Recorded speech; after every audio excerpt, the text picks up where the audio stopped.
all this stuff. Let's start. Let's start pissing people off very early in the show. Well, you just did because we're live. Well, we're live right now. We're live right now. So, hey, hello, everyone. Excuse me. But welcome to Let's Hash It Out. Got links out there. I even put a link out in the Westwood chat. So if anyone's a little froggy who wants to step up, go for it. We're all friends in that group anyway. So, but yeah, other people. I haven't heard back from Johnny Law. I haven't heard back, or I got a thumbs up back from Steak. So I don't know. He may step in a little bit. So, but yeah, episode 7. What's good, guys? Nothing. We were just talking about. I was trying to stir up the pot and beat the hell out of the hornet's nest by saying, "Hey guys, you know what's going up? You know what we need to invest in? That U.S. dollar, that U.S. fiat currency, because for me, the way I've always understood, for something to go up, something's got to go down. And guess what? Our cryptos are going down. There must be some kind of value in the U.S. dollar. It must be. Just saying. It takes less dollars to buy the crypto, so the dollars get stronger, right? Exactly. It's getting stronger. It's getting stronger. Meanwhile, gas. Little to no news. Look at the gasoline. It's $4.09 here for the cheapest. Thank you. Over $4, baby. Thank you. I think I sent the Westwood the Misfits a link on where they are actually taking apart. You could 10x your money right now by just taking apart the Argentine coin, and it's worth more as a washer than it is as the actual coin. I guess we're getting there. I guess we got plenty of bills, or maybe we don't have plenty of bills. There's a DXY right there. Right now we're at 103.44 on the DXY. What was that trough there? How low was that? When was that? I can't see the chart, but where was that bottom at? And when was that? The bottom. Well, that's just like very recent. Is it? So it's a short-term chart? Yeah, that's a 1-day chart. Oh, okay. So that doesn't. Yeah. Let's see. We want 1 year. We want the 1 minute chart. Come on, we want to see some action. No. Look at it. That's over 1 year. So in the last year, let's see, September 23rd, 2022. I mean, it was 113. Wow. Yeah. So I mean, at this time. Let's see. Let's see what we look like over 3 years. Yeah, 3 and then a 5. Oh, we got a little blow off there, and then they came back down a little bit. But that's a 3-year chart on the DXY. Well, let me ask y'all this. Let's stop that right there. 3 years ago, the dollar seemed to be valued a lot less. I mean, let's keep printing. Maybe there's more value in our dollar by continuing to print. Well, what was gasoline 3 years ago, or oil for that matter? Wasn't it like negative 40 47? Yeah. On the futures. Well, negative 40. Yes, and it could depend, because you remember we've all forgotten the hurricane. Well, here comes the hurricane season. Gas has to go up. Oh, let me tell you about the winter blend. Whatever happened to the winter blend? Whatever happened to the summer blend? I guess that all went away. Things aren't making sense, guys. And you know what? We were on Underground last night, and I was listening. I didn't chime in. I was listening to you guys. We almost hashed it. I was ready. I was listening. I wasn't going to respond. Claims up sin. It's a hash out session. But I came in. There was a lot of good information brought up, and questions, and more questions. I learned from the show. I enjoyed it. Yeah, it's always a good show. I mean, always good information. Good information. I had a good time. Yeah.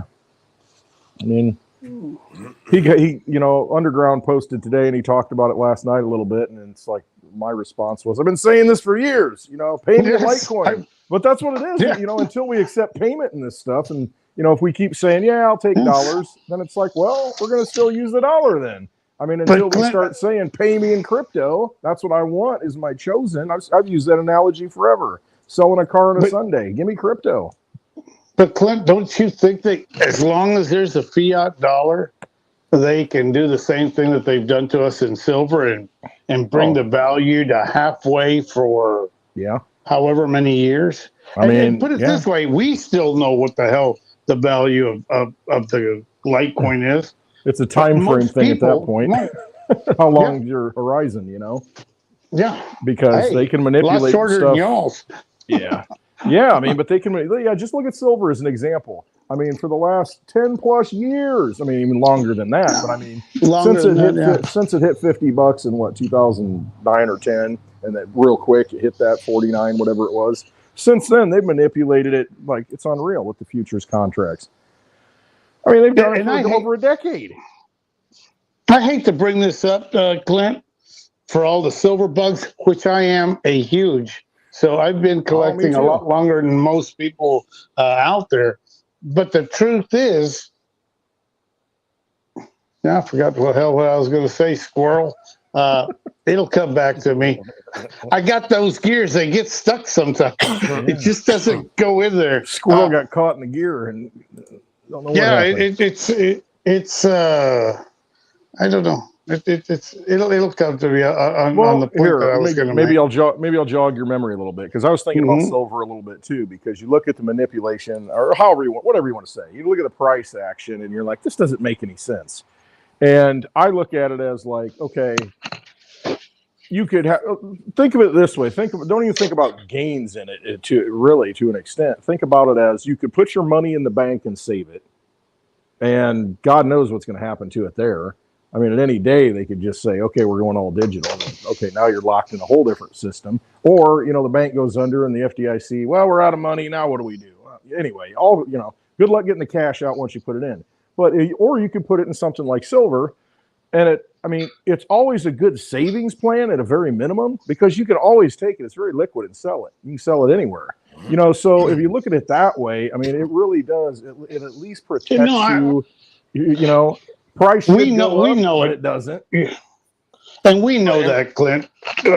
Not only do we know that, here, I'm sure y'all are old enough when your parents would say, hey, go hit the TV so you can jar it back into a little bit of clarity. The dial is off a little bit or something. I did that to myself. The TV, yeah. But here, I'm looking at my big question right now is, and see, I was going to say I hate being controversial, but I actually love being controversial. I think you like it deep down. I do. I strive on it. Yeah. Right now, and I try to mention it, right now, there is a huge premium on silver 1 ounce in just about any denominations. It varies depending on it being an eagle or just being a buffalo or just being a whatever coin. But if there's true value in silver, why is the 100 ounce in some places with no premium? Take a look at it. Little to no premium. Very low premium, yeah. And so if we know that, you don't think Elon Musk knows? I mean, this guy changed Twitter to X, and he's done all kinds of. He needs it for his batteries. We need it for solar. It's an antimicrobial. It's used in. What it's telling me is that there are people that are setting the price of silver and enjoying the manipulation that COMEX, because the COMEX is who sets the price on silver. So because the price is so low, we have other people that can come in and play that market. And because of safety, we go to a lot of these trader guys that come in and try, because my thing is silver. And I understand, okay, there's more value in this one. Yeah, but then there's value in a 100 ounce bar. And if I get a good enough deal. But why, if crypto settles damn near instantly, why is the price more expensive than ACH, check, or wire? Oh, yeah, as far as payment. No, I agree with you on that. I mean, I guess it's. I mean, they probably, I just think wanted I to know find why. out. So right here, it's 6 monster boxes would be $100,000 of Silver Eagles. So, Hey, Dave, we may need to lighten up on Clint. He may change or something. Go to the U.S. dollar. I know. I'm out. U.S. fiat dollar. F you I out, don't know. man. We I'm a may dollar change bull. him. Have you seen that chart since 1913? It's straight up. Yeah. It's all the way up. It just keeps going up. No, I know. Wait a minute. That's how many they made. Oh, shoot. Oh, it's not the Oh, purchasing yeah. power. It's an inverse chart. Exactly. Then. Sorry. No, but Dave, you got a good point. Because that is true. Because they take like 1% when you're paying in crypto, whereas if you're taking it through a bank account, checking account, they don't. It's just whatever the price is. I think it's because they're still based in the dollar, and so what happens is they got to exchange it right away. So they're not keeping the crypto; they're just taking it and they're just using it as like a payment network and exchanging it right away. And so they probably got like a 1% fee, whoever's doing that for them, and so they immediately swap out your Litecoin, Bitcoin for dollars. And so that's probably what that fee is. Just like with the credit cards, they just pass along the fee of what they're getting charged, to, play in the game. So that's probably why. But I think that changes at some point when people are, hey, we kind of want to hold this crypto, and they'll probably give you discounts to pay with crypto. When that day comes, I don't know, but I think we all know it's coming because when everybody realizes it's a finite asset that everybody wants to hold and all the institutions are getting involved in, I think at that point they'll say, you know what, if somebody wants to pay me in crypto, I'd rather get it and without any kind of fees or anything, and somebody pay me right away. I might incentivize people to do that at that point. Say, hey, I'll give you a 5% discount, pay me in crypto. There's no chargebacks. No, put it this way. It's extremely easy. I used to run a business. It was a very simple business. It was shaved ice, basically a snow cone shop. Mm-hmm. And my thought was, if I would have still been in the business, because I know the value, as you know the value of Litecoin, Clint, and we would work out a deal in Litecoin, I would come up and say, look, here's the QR code. Immediately download your own wallet, and you're going to get 10% off by using Litecoin. Even though they were going to pay with cash, and I'm going to immediately take a hit, I realized that the potential for Litecoin, especially when it was low, to do these things and have them immediately click over. It clicks over right away, and then they pay me in Litecoin. First of all, I don't have to worry about if they come back in a week and say, well, I ordered cherry and they gave me strawberry. Now they're disputing the charge because it's instantly settled from what Johnny Litecoin says. You can't take it back. It's done. So now there's a benefit to that. I'm willing to give 10% to do this because I understand the importance and the value of Litecoin and other coins. I'm just saying whichever you crypto. Decide to use. And so now the vendor needs to start looking at it like, oh my God, it's settled immediately. I've gone into, because I'm crazy, I've gone into car dealerships and boat dealerships where I've said, I want that boat and I'll take it right now. And I said, how are you going to pay for it? I go with a credit card. I go, go ahead, run it. And they're like, no. And the big fear is, am I going to go home and dispute it once I've taken their boat with me? They're not used to doing it with that credit card, even though I had enough credit, I had enough money to actually purchase it. People are scared. If it's instantly transacted, why wouldn't you? As a vendor, why would my brothers right now still are in the business, and they're running through that same problem right now that they've got disputed. It doesn't settle for 30 days. Do you know how hard that is to pay your bills? You're waiting, and you're floating stuff, waiting on this, hoping it comes in. Oh wait, now there's another issue. You don't have your money. You're waiting for it. I mean, so how much of an advantage as a small business owner is it? Hey, I got it. I ain't gonna worry about it. I'll give you a 10% shave. Pun intended. Well, at that point, do you need the loans that you may need because you've had that instant settlement that you're going to go and tell the bank, look, I've got X amount of dollars coming in. I've got them here on the books. It's just that it takes 30 days to settle. Now I go, I don't need that now. because that money is settled today. At the end of the day, well, within minutes. Right now. So I do see that huge advantage. Well, like what I was trying to explain last night on Underground's channel was that, okay, so the American Silver Eagle, so it was what, 6 monster boxes equals $100,000 versus 48. I don't know if you can see my calculator or not, but versus 48 1 ounce gold eagles for 100,000. Well, with the premium on the silver is basically $11 right now. So if we were to just take $11 times 3,000 ounces, that means that the premium alone that you're paying for that 100 grand is $33,000, and then subtract 100,000 from that. 1/3. Yeah, I mean, it's crazy. 1/3. So no, you make an excellent point, and that point you made last night was perfect. Right. So basically, you only get $67,000 worth of metal in silver in that form. Now look, I've been in metals for many years. I would say since 1997. I bought a 10-ounce gold bar back then for $3 grand. Today it requires an IRS form just to sell it.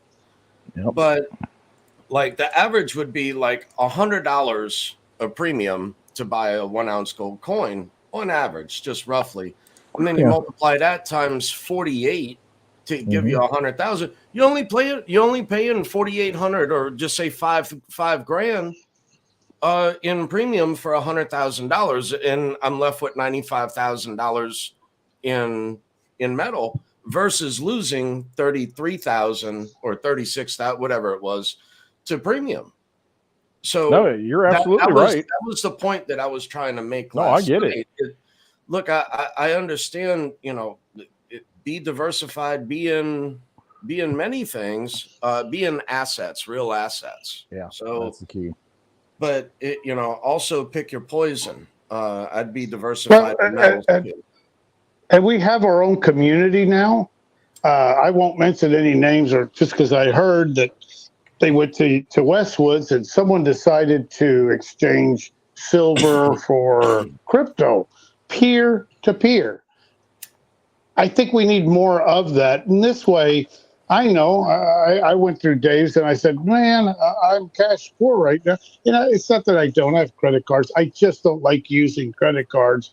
And we just didn't have time. But I was willing to go and exchange gold for fiat to have pocket money for my trip. I don't like not having cash. It's just because a thing that I travel with. You still need and so I said, I've got plenty of this. Let me go and try to do that. I didn't, but I would have, because I would rather Dave have the advantage. And I would have totally been okay with Dave going, let's go to my coin guy just to make sure, because once I leave, I don't want someone to come up and go, oh, you. And I would have done that. I would have said, let's go to the coin. Let's do it at a coin shop. Let them tell you. We'll burn them. He's going to say it's real. Great. Now he's going to go, wow, he just got that at spot price, because I know that if I went to him, the max I'm going to get is spot price. Right. So sometimes we need to start looking to transact with each other. Yeah. Some dealers will pay you under spot even, so it's like, okay. And then they'll charge how much more. Yeah. They're looking at us in that fashion. And we've played the game a long time. Clint, I'm just afraid sometimes, and I have these conversations with Dave quite a bit, is that what's stopping them from doing it with crypto? And we're moving very quickly, but we did some numbers the other day, Dave and I. and how many people are truly into crypto? Look, we have maybe what, I don't know, 5%. But from those 5%, how many who are people truly really, understand? right, really into Exactly. I crypto. completely That's scary. That's a scary wholeheartedly number. disagree. I completely disagree. I've heard that for years. Okay, let me Yeah, break down the don't go numbers for Javier on me, Dave. let me break down these numbers for y'all so y'all get what I'm talking about. Okay, everyone has said for years that only 1% of the population is in crypto. Well, ask yourself this. If an influencer means that you have 100,000 followers or 100,000 subscribers, okay, and you're some bigwig in crypto, right? So you got 100,000 followers. That's all. Yeah, so 100,000 divided by 8 billion people comes out to 0.0000125. Yep. So when you do the math, we're what, 1/10,000th of the Yeah, population? We're not even 1% of the population. We're 1/10,000th of the population. No, I mean, And no, it's you're dead on. I mean, because you think about it, I mean, the people that might be superficially into crypto were in it temporarily. They're stuck with it now. And they don't know what they're going to do with it. Forgot about it. They're not into crypto. They're not even using it. They don't even know how to use it. Probably. Talked to some guys at the coin show. Yeah, I got some crypto. It's just I don't know how to get it out of this and that, and it's. They bought it one time and here it is sitting somewhere. They have no idea what to frickin' do with it. They don't know how to use it. And they don't know. They don't talk about it every day. well, I do want to say this, Clint. I was over at Days cutting back through to Florida, and I do have now a Koinomi wallet. I don't have shit in there, That's good, but though. I do have a Koinomi wallet, and so I am moving. I am moving into that direction. That's it was awesome. a lot easy for all the people. It's a lot easier than I thought. It's less painful than a shot, definitely than a tooth extraction or something.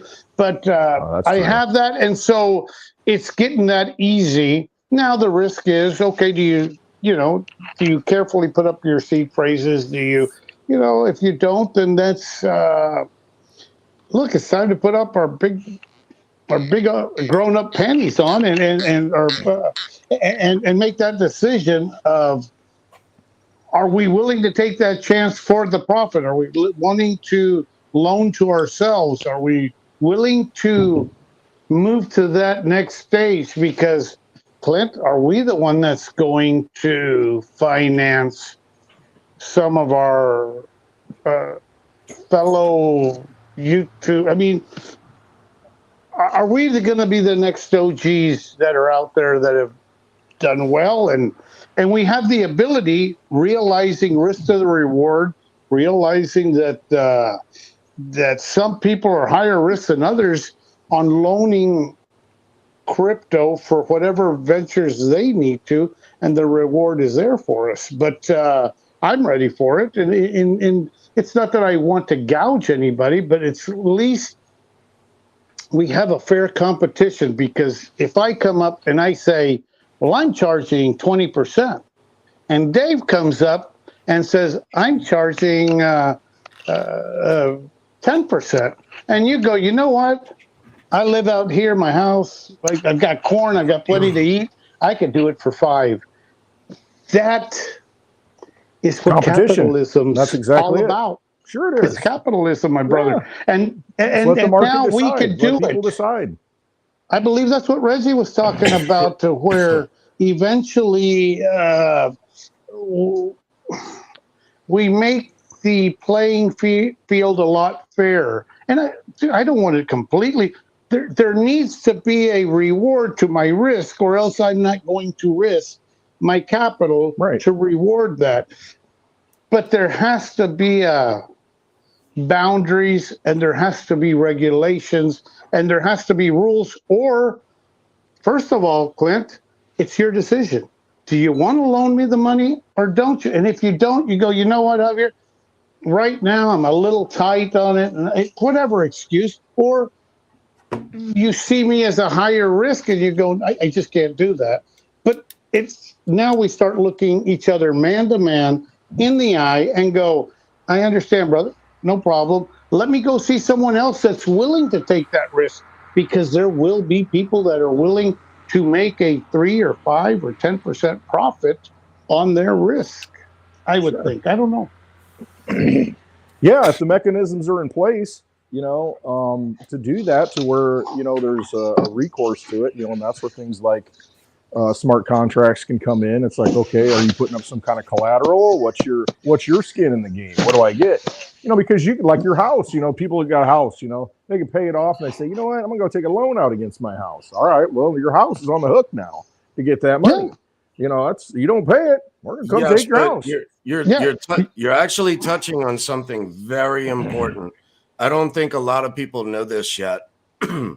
I took a good bit of profit in 2021, and I wish I'd have known this then. I'll say it this way. You can take a loan on your crypto for 50% of what you put up front. So the amount of collateral that you put up, you can take a loan on that collateral. And the thing is that when you take a loan on your crypto in such a way, you don't pay tax that way. Right. Okay. Now, exactly. if you take profit out of crypto, they will. Oh yeah, they're gonna. They will hunt you down for that. You made a gain. We're coming to get it. Yeah. Oh yeah. No. They seized the freaking checking account. Yeah. They took the checking account. I'm like, how am I negative $8,000? And that was just the state, and that wasn't even the amount. It was 5 digits for the state. And I'm like, what the hell? Well, and you know what, Dave, you mentioned a great point. And now, say Clint doesn't want to just make the loan, even at a higher interest in his returns. But all he has to do to me is like, you know what, Javier, right now times are tough. The economy could go either way. But what do you have to back up your loan? I don't know what the word is. Collateralize your loan. Yeah. And at that point, now you go, okay, you're doing it with silver. I'm willing. I realize that the silver could go down, but I'm willing to do that in the smart contract. That if for whatever reason these terms aren't fulfilled, we will collateralize, and we may come to the understanding that, hey, that silver, they may find that new metal that is even better than silver, and it brings down the price completely of silver. That's the risk that you're taking, Clint, on making the loan at that particular time. That's how I guess billionaires are made or millionaires are made, is by taking those risks and not putting in the bank and saying, I'm going to hold my capital, I'm going to hold my energy, my buying power in this bank so they can give me 0.0005%, so they can charge on credit cards 36% and 16% and 18%. And so at that particular time, we need to start thinking, and the reason I say this is because Underground made me start thinking outside the box. What he said and you comment on was very, very good.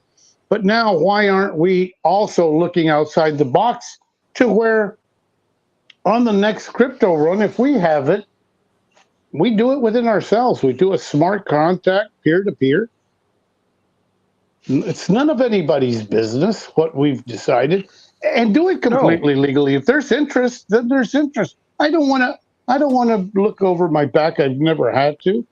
Well, I want to play the game the way it's said. You said it. Play the game. Okay, so look at what I did. And this is my big thing. I know a lot of people don't understand this. They look at me like I'm freaking insane. But I did well in crypto, and I took profit out, and I moved that not just in the US dollars. I moved that into the asset of rental property. When I did that, because it is rental property, and I live on one side and I rent the other side out, well, that I can write off 50% of all of that I put into the house. Whereas if you just have a normal house, you can't do that. A regular single family home, you can't do that. A multifamily dwelling, you can.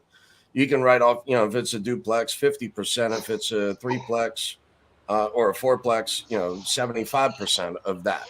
You can write that off. And then you always have something nice, a nice asset. Mm-hmm. And you Yeah, can but how take much care of it. nicer? Let me ask you my this, thing Dave. my thing is, it costs me nothing. It costs me nothing to do it, even though I put, I don't know, I'm probably over $600,000 into the property now, and that's owning the property before I put that into it. That's But not now buying we the have. property for 600. No, that's putting 600 into an existing structure. But now, Dave, we are going to have an asset that we don't have to repaint.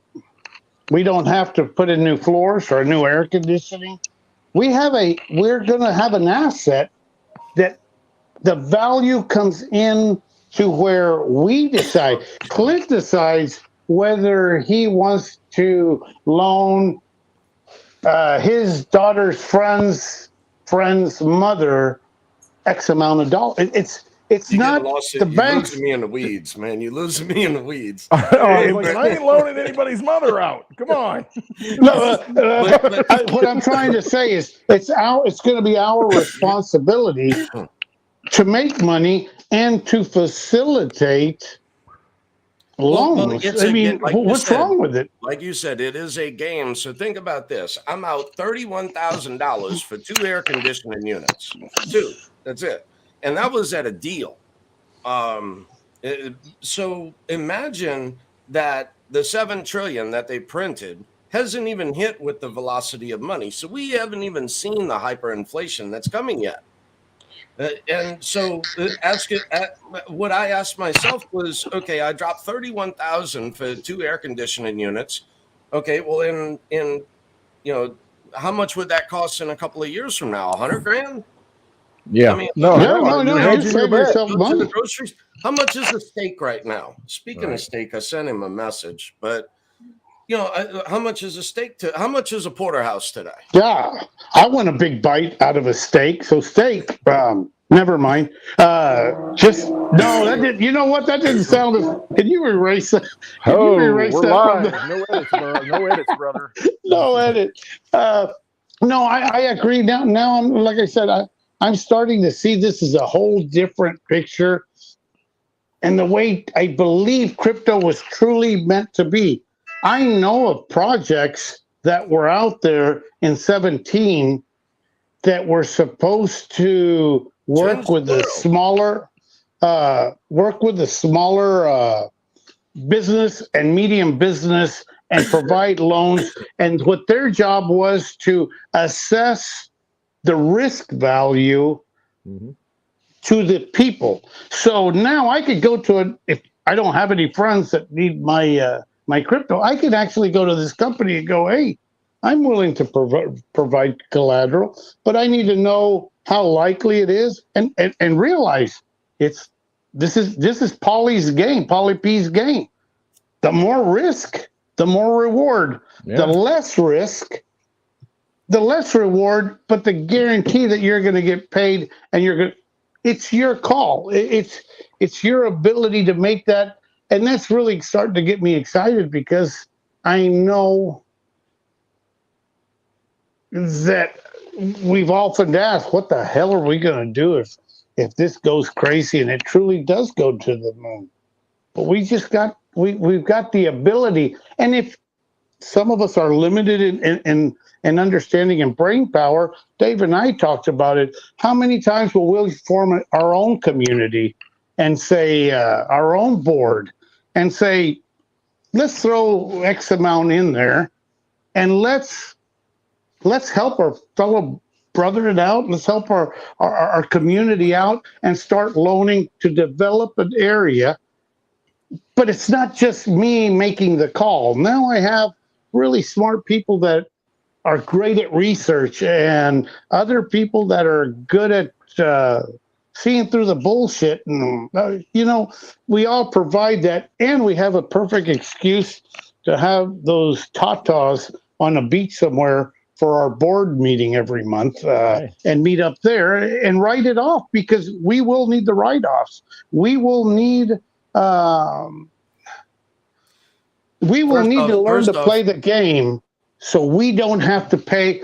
My God, I would rather, as Dave says, give it to a benefit.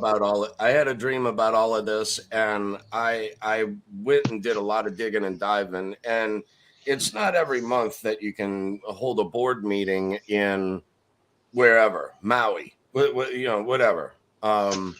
It's not every month. It's every quarter that you can do that. There are certain rules and guidelines that you can do that way.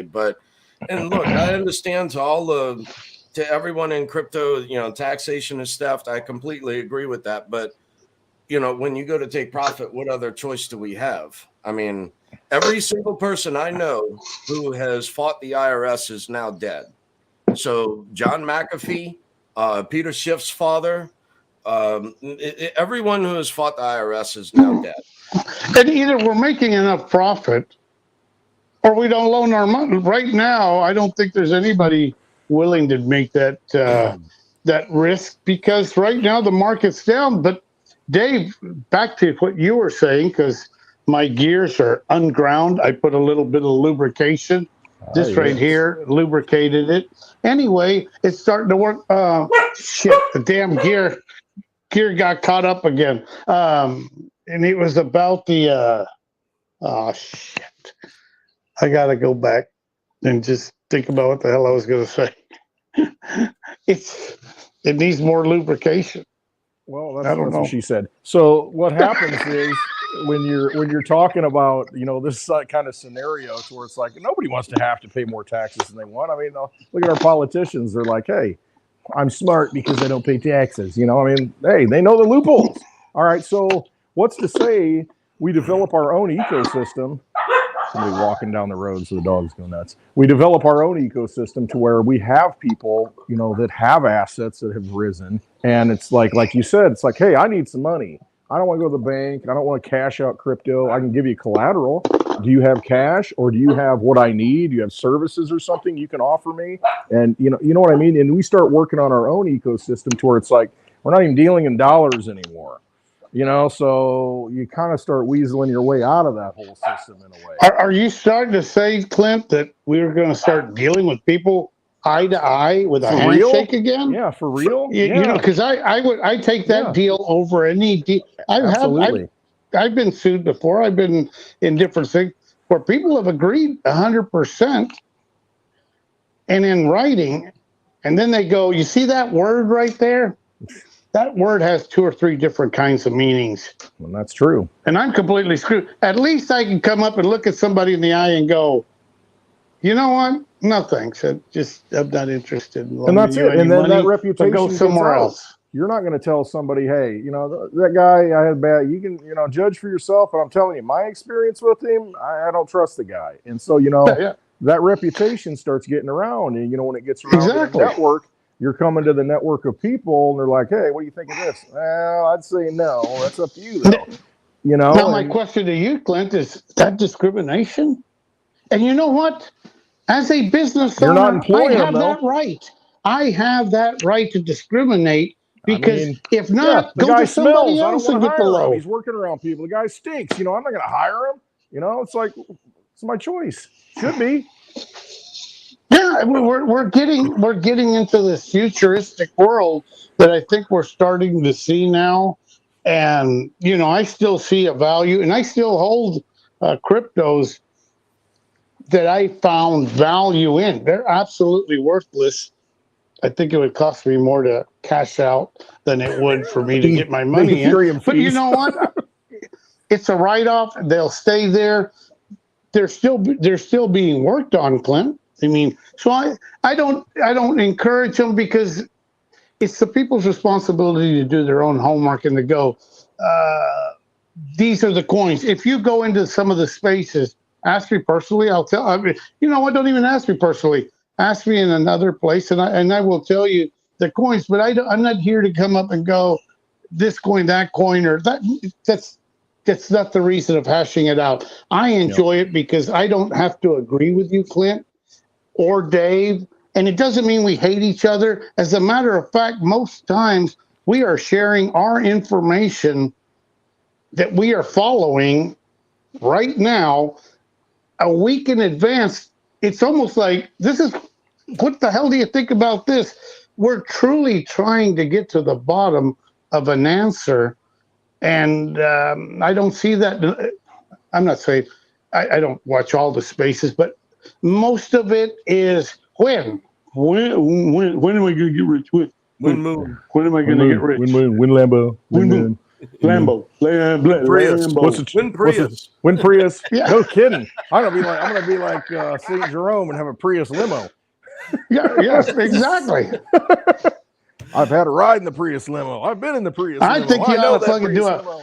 Hey, if they can do a Prius limo, you can do a Prius scooter. I mean, a limo scooter. I dropped my Go ahead, cigar. put 4 or 5 chairs on that thing. But exactly, you know what? It's everybody's mission and it's everybody's direction. And now that we're into this, it's just I'm wanting to change, and if I can change because somebody's coming in to somebody wants a loan for college, and I look at them and they've got a tattoo on their eye that says party animal and I go, well, what do you want to take? I mean, what were your scores? I think I should have the right to say yes, I do, and not be right. The guy that's called the guy that's discriminating against him for his feelings and his desire to grow further in underwater basket weaving. Yeah. I'm not against it. Go. And if you, Clint, or you, Dave, want to finance that education, I promise you I won't be the one that says anything. But I want to make my own judgment on whether I do that or not. Okay, well, that is also the beauty of what it is that I'm doing too, by setting up a trust. Being that I have no wife, no kids, you know, the family, it's like, who has called and knocked on my door in the last, I don't know, 10 years, right? So that, you know, and so what I'm gonna do with that, with these funds, is set it up in the trust to where, you know, they will. I'm gonna set different things up to where they can apply to the trust for funding, whether it be for education, whatnot. But yes, there's going to be prerequisites. So you must maintain a 3.5 GPA to, you know, the dean's list. If you fall to a 3.0, whatever, you may like lose a certain suspension percentage for you know, one semester or whatever. Yeah. You know, I'm not requiring the president's list of a 4.0. I'm saying on a 4-point scale, Dave? not a 5-point scale, not move the goalposts. Okay. Yeah. I'm not talking But Dave, but you know what? In that scenario, if they do get the president's list or whatever the hell you were talking about, maybe you don't have to pay a damn thing back. And if you only make the dean's list, well, you've got to pay whatever, 25% back. Well, no. If you were that party animal, you are going to pay. I don't want to set it up to where it's a loan on that. The money is going to be there anyway. If they maintain a certain GPA, paid in full. Yeah. You know, your books, your tuition, whatnot. I'm not getting you a penthouse suite or anything. No, you're going to stay at the dorm your freshman year. You know, after your freshman year, then you can move in with your friends. Clint, I think he's adopting family members. Hey, I got one. Send one of your kids over there. I got one in college right now. Trust me. Yeah. Killing me. I think he's accepting Litecoin. Come on. Yeah. You know what? I wouldn't have a chance in hell to make your loan thing. But you know what? Not everybody needs to go in that same direction. And our value is even exactly. For a business. The prerequisite there will be: do you have 5 years in the field? You know, you do HVAC and electrical. Okay, you got 5 years in the field. Okay, you can apply. We witnessed that. I witnessed that the other day with some door installers. I caught that a hell little they bit. were doing. I caught a little bit of that. Yeah. I was like, I looked and I walked up to Dave and I go, I know you can't see this, but that guy doesn't know already got a call what the into hell my he's attorney. doing. I go, he doesn't know what the hell he's doing. Attorney already. So when he was using a torque wrench on the lock mechanism, I go, probably not the right tool for that particular, though it does work and it fits. And Dave's like, I don't know. I'm about to break off the key trying to make it work. I go, lubricant ain't going to work now. He torqued it too damn much. I did the keypad entries and all. And so that way I can just reprogram, like for anyone who shows up, Southwood, I can just program their whatever digits, and the you last can change it, digits of their phone number or whatever. If you don't want Westwood back, you can reprogram it. It has to move freely. He says that while Westwood is there, you can rechange it and recombination. You keep on knocking, but you can't come in. That's a song from the old days. Old days. But no, I know what you're saying, Dave. It's got to move fluidly. I mean, you're touching the keypad. It's supposed to slide in. You can't have it. It didn't move freely. Yeah. Jeez. Yeah, there was some. And not only that, then they threw the freaking keys away in the garbage. I had to sift through three garbage cans full of shit. I found 3 out of the 4 keys for the keypad entries. They only come with 1 key. And in order to rekey those, the Schlage encodes, you have to have the original key in order to rekey it. So I'm stuck. I had to buy a 5th one for an additional $315 to have that installed. Now I got an extra one. If I put the damn thing on the shed, bro, you got some voodoo contractors or something. Wait. Hey, Clint. No. I paid. Let me be honest. Let me be honest and let me speak on the since the installers weren't here to represent themselves. Dave did look for those keys after 2 stiff margaritas. And so maybe he missed those keys and the 3rd one was still in the trash can. But no, it was, you know what? When they left most of their tools. They left tools. They wanted to bolt. I'm like, well, I'm feeling there's a problem here, Dave. The shims were still sticking out the door. I'm like, you didn't cut the shims, dude. What the hell? What? And then the door wouldn't close. The fucking screws or one is in on an angle that way, another on an angle that way. I'm like, and then it didn't even hit the stud behind it and a spray foam. You can stick your fingers in some holes. What is going on down there? Cavity. They didn't fill the entire cavity. I'm like, what? Put it this way. That's what she said. It wasn't Mitch's carpentry or anything. This was something that was just. And you know what? Here's the big thing. Maybe you need to get him down there and take over the job. After they found out, Dave went in there and said, "Listen, I've just spent whatever he spent $20,000 on doors. This is what Lowe's decided was the best people. I mean, this wasn't a barn door. This wasn't to the outdoor shack. This is to a $20,000 doors. They decided to send Mo, Curly, and Larry, and even Shimp. and Shimp all at the same time. And put it this way, I knew there was a problem. Remember to breathe. I told Dave, it's not involuntary for this guy. I don't think it was involuntary for him. It gets better, Clint. I'm gonna tell you. No, and it gets better. We get there and you gotta set an alarm these guys so just pass out. Well, no. This guy comes in here and they decide. I go, hey, Dave, what are they gonna do? One side at a time? Oh no, they did. They ripped out all 8 doors. At one time, hope you get it done, boys. So the air conditioning is just pumping out. I mean, there's no way of cooling the. And I go, oh my God, why didn't they do one side and then the other? And I go, no, there were only 3 of them. They were just pounding on door. And I go, oh. There's something wrong with this picture. Like 14 tubes of silicone. So that tells me that from the original work order, they didn't use any silicone underneath the door threshold. So now when we get a torrential downpour or a hurricane, water's just going to come right under. So really, man. Right. So basically, each door has to come out and be completely reinstalled. Dude. It's nuts. Thank you. Yeah, I contacted my attorney already. So I got everything working with the department manager at Lowe's. They're going to come back out tomorrow. Not the original Three Musketeers, but Three Stooges, Three Musketeers, yeah. Three Amigos. Yeah, they were definitely amigos, but I think Brazil, maybe Portuguese, maybe, but it wasn't. Yeah, they were Spanish. speaking. I think they were in Portuguese, and they were mumbling, and they were here. And then you would walk into this room, and they were like.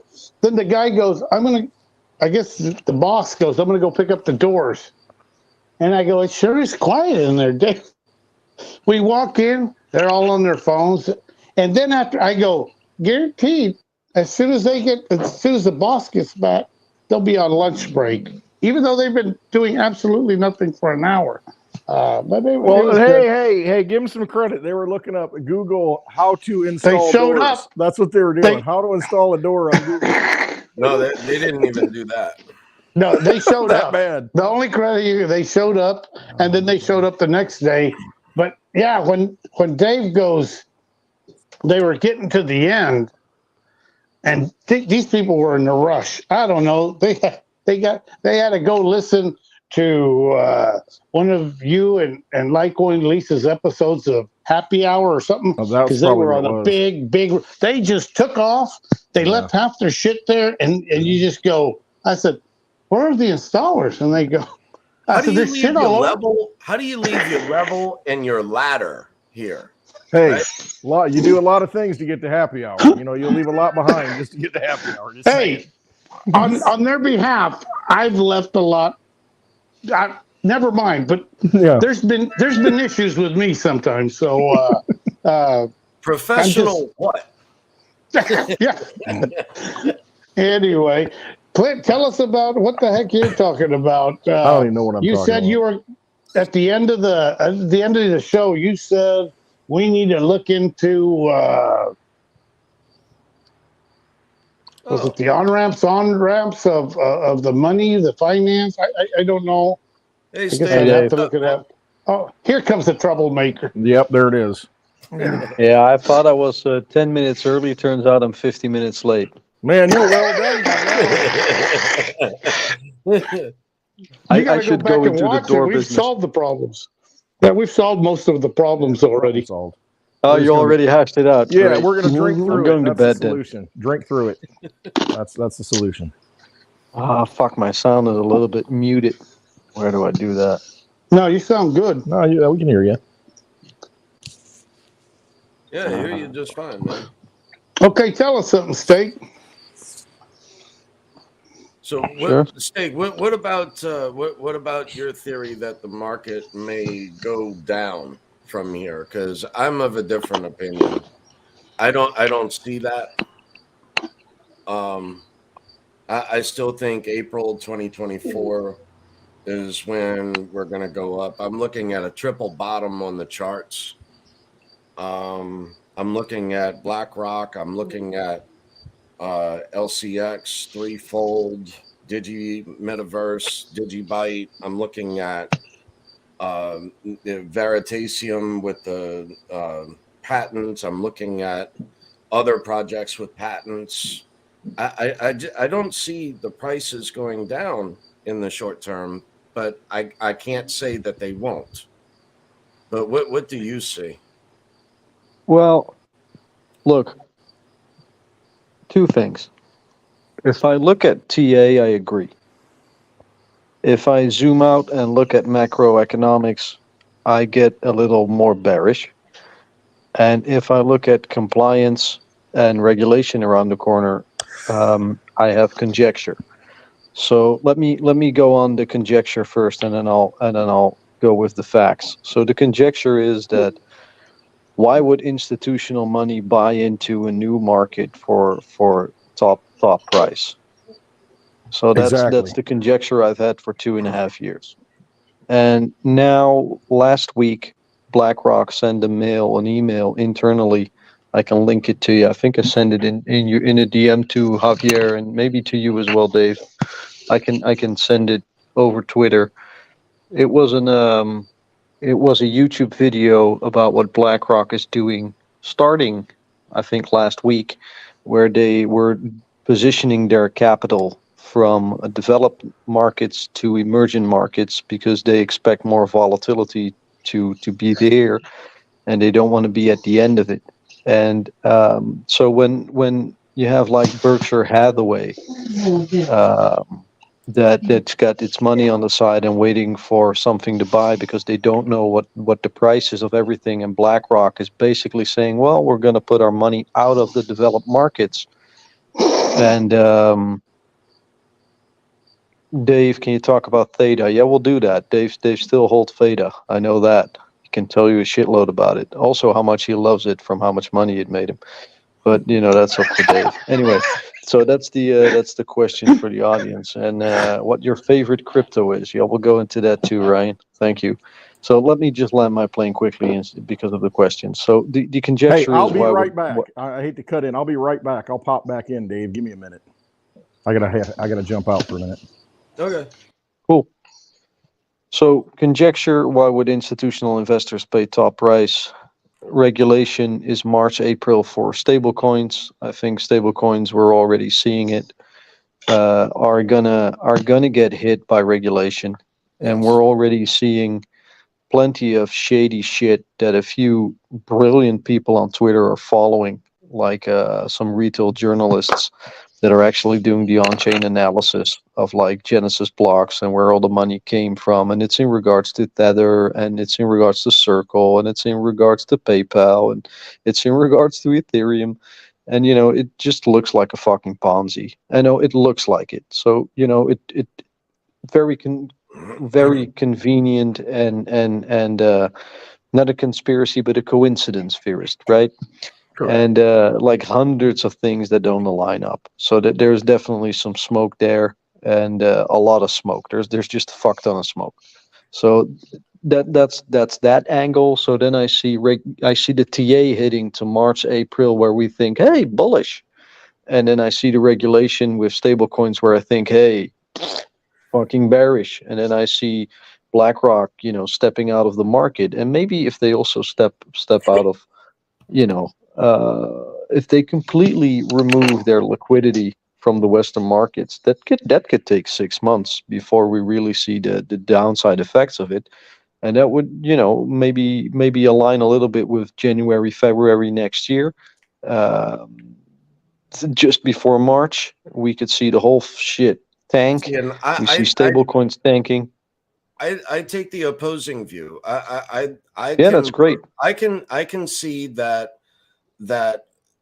institutions have been here since 2014, and I think that they have stockpiled enough by now to where, because right now you can look at on-chain metrics and Right. Retail And is that's not lying. exactly You can prove that all of these that's different exactly exchanges are. that's exactly the point that I want to make for why I'm bearish about it, Dave, is because BlackRock doesn't own those Bitcoin that they bought. Those shell companies that they probably instigated in the market got that Bitcoin. So what do they want to do legally is you want to default those fucking companies and then buy them up so you own the assets legally.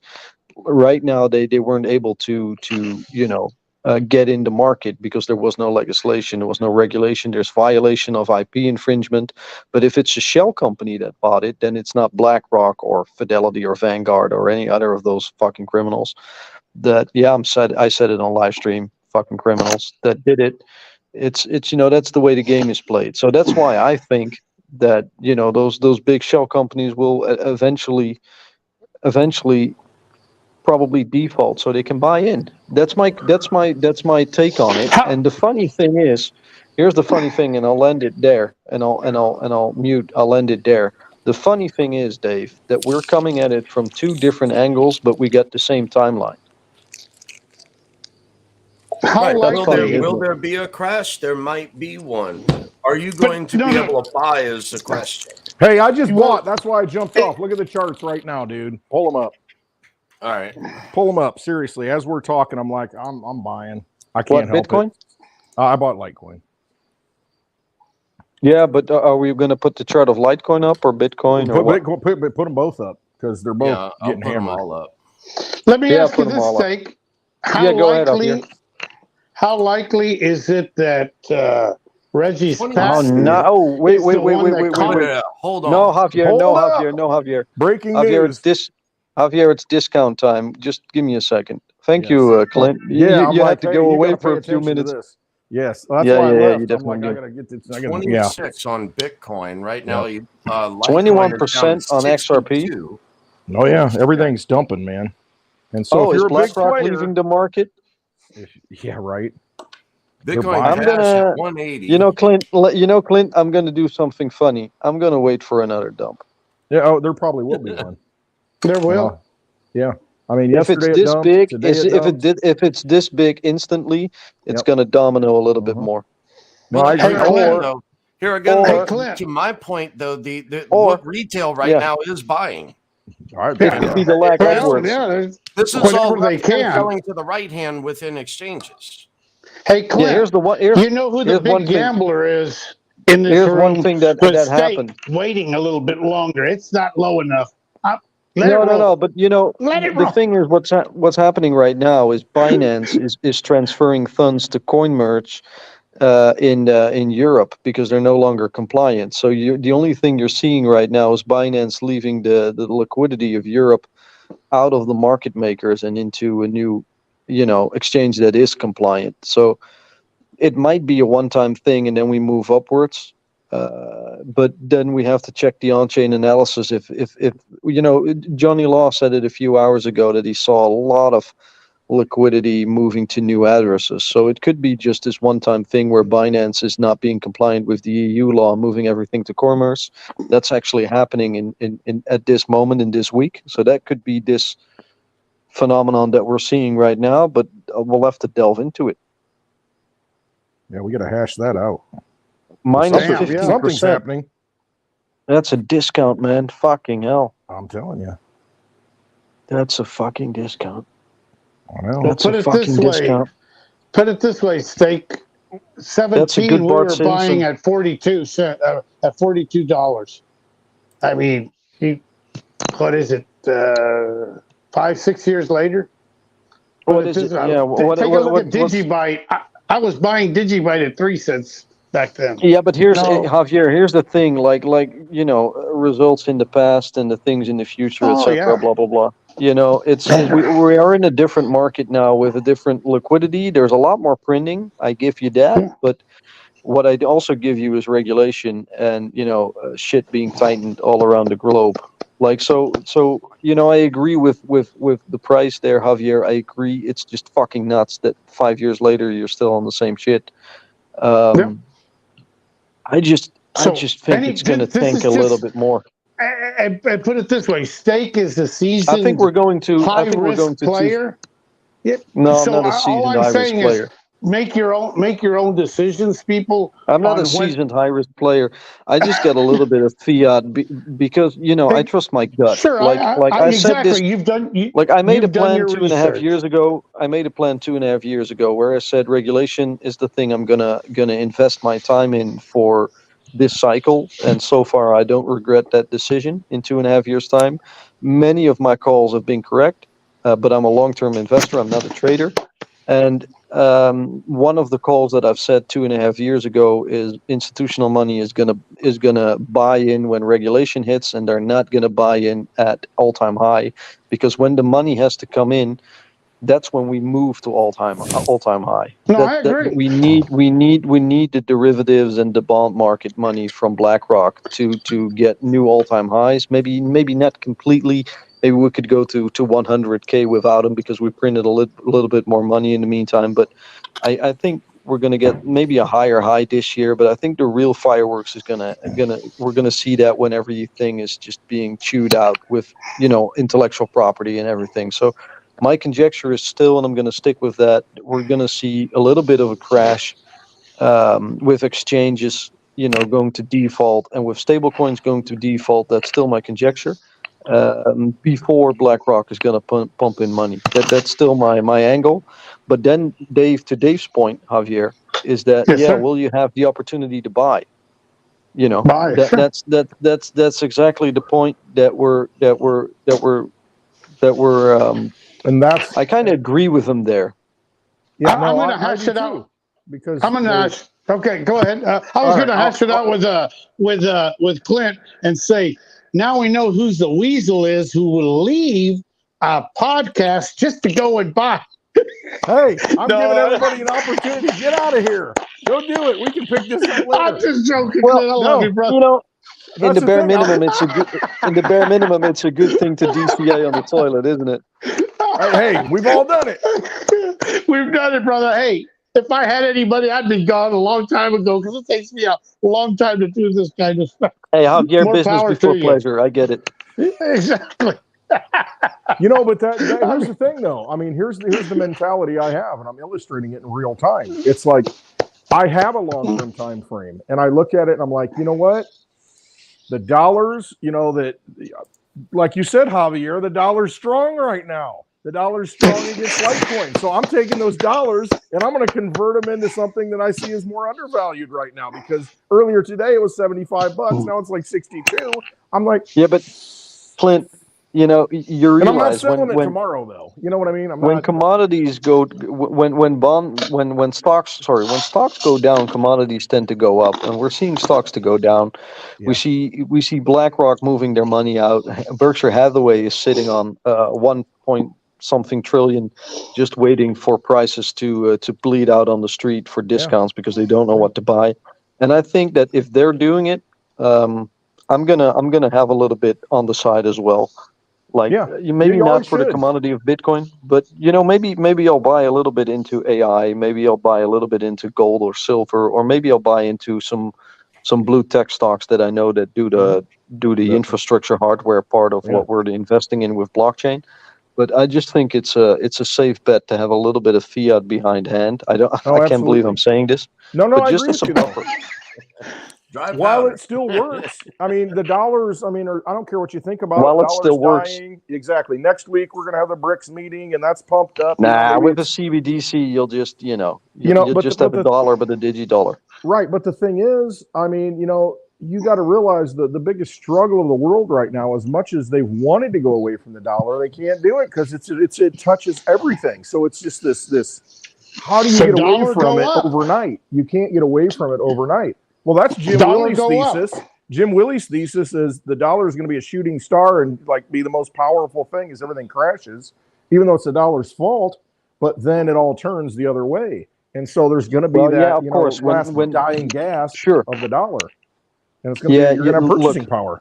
If shit's going to go volatile, you want the deepest possible liquidity, and that's still going to be the dollar. So everyone's going to flee to the dollar. Everything will crash, and then the dollar will crash last. And maybe that's the signal when, like, the Japanese yen and like, your audio's still on, Javier. When maybe Mute him. Sure. But he's got to buy some crypto right now. He's searching through his cold storage. He's trying to find. I don't know how. I got my Coinomi wallet. How do I transfer money? Fuck, do I have to update it again?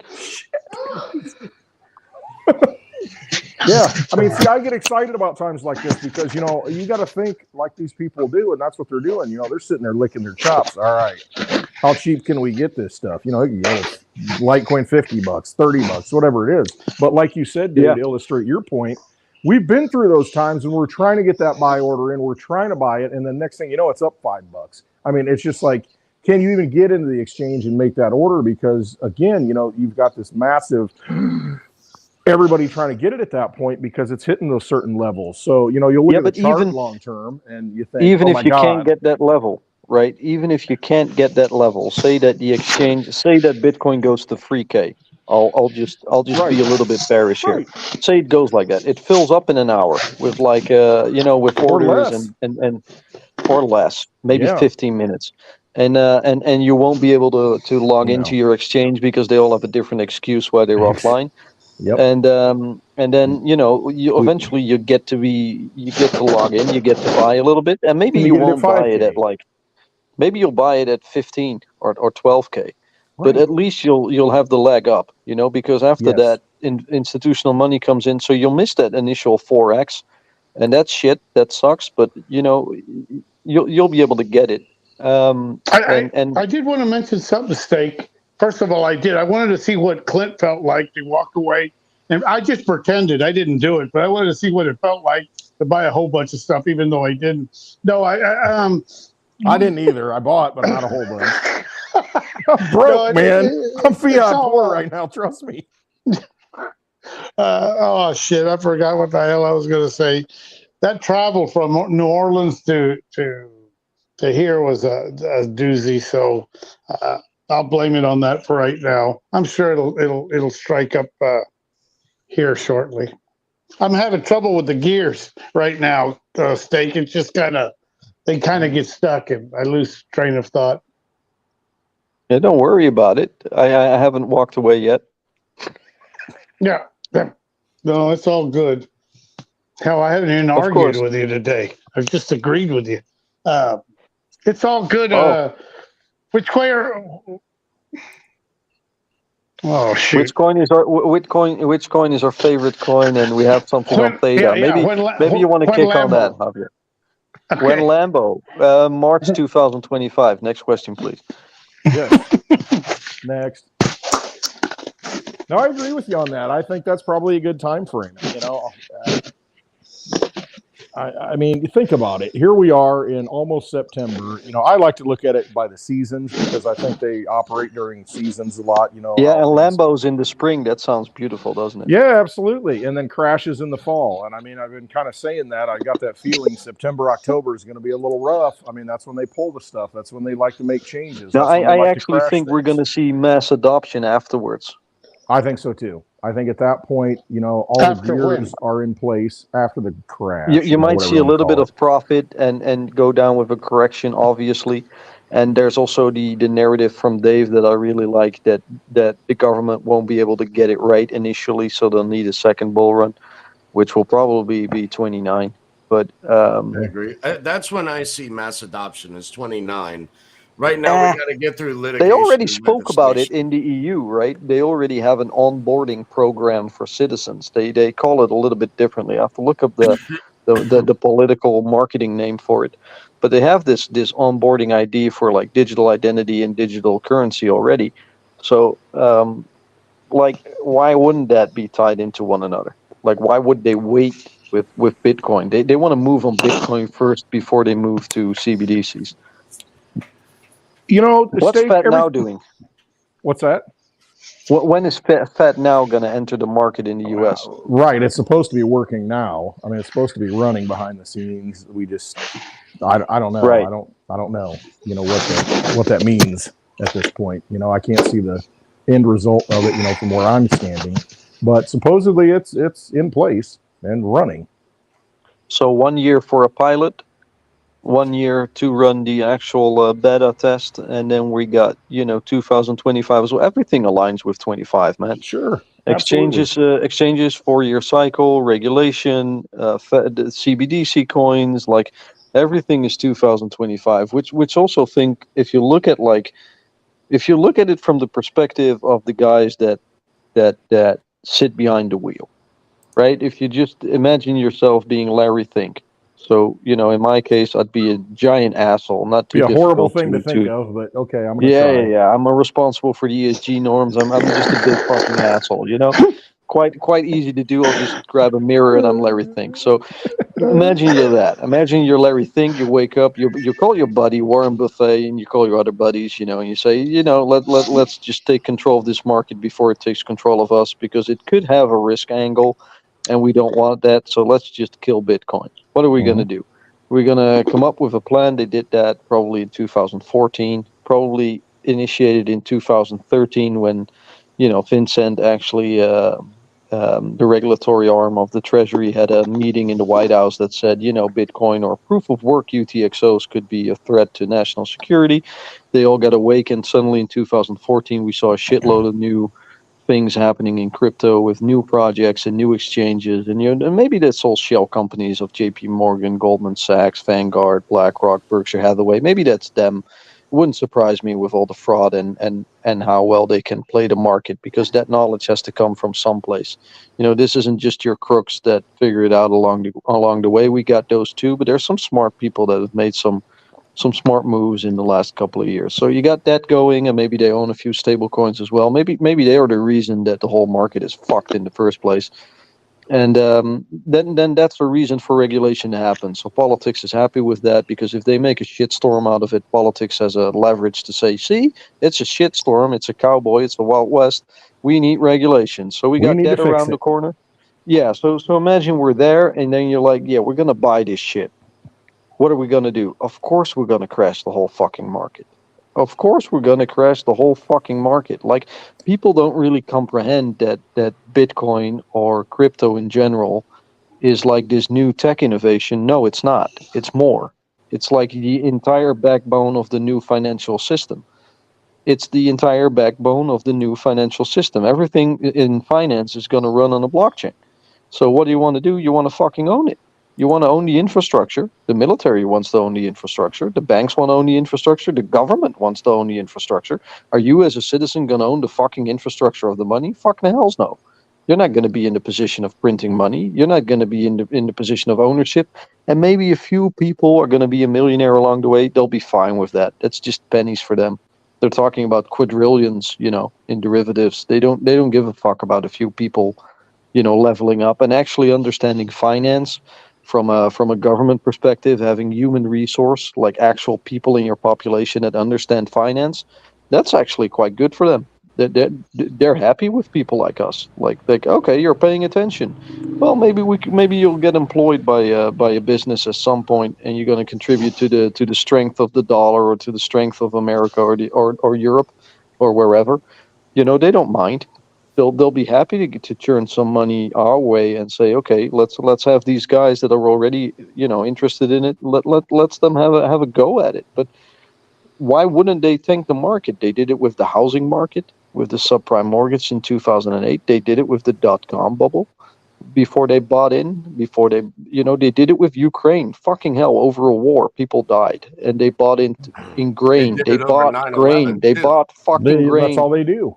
They destroy bought things, grain, and then they flooded the whole fucking country. They had Russia, fuck the grain deal. Now there's a possible famine going on in Africa and Niger, where there's also people that took a fucking coup. Like, civilians are dying, but BlackRock made their money on grain because grain is scarce right now, and they bought in early. They don't give a fuck if people die. This is their game. Like, why wouldn't they fucking blow up crypto or Bitcoin? I think it's a reasonable angle from that perspective.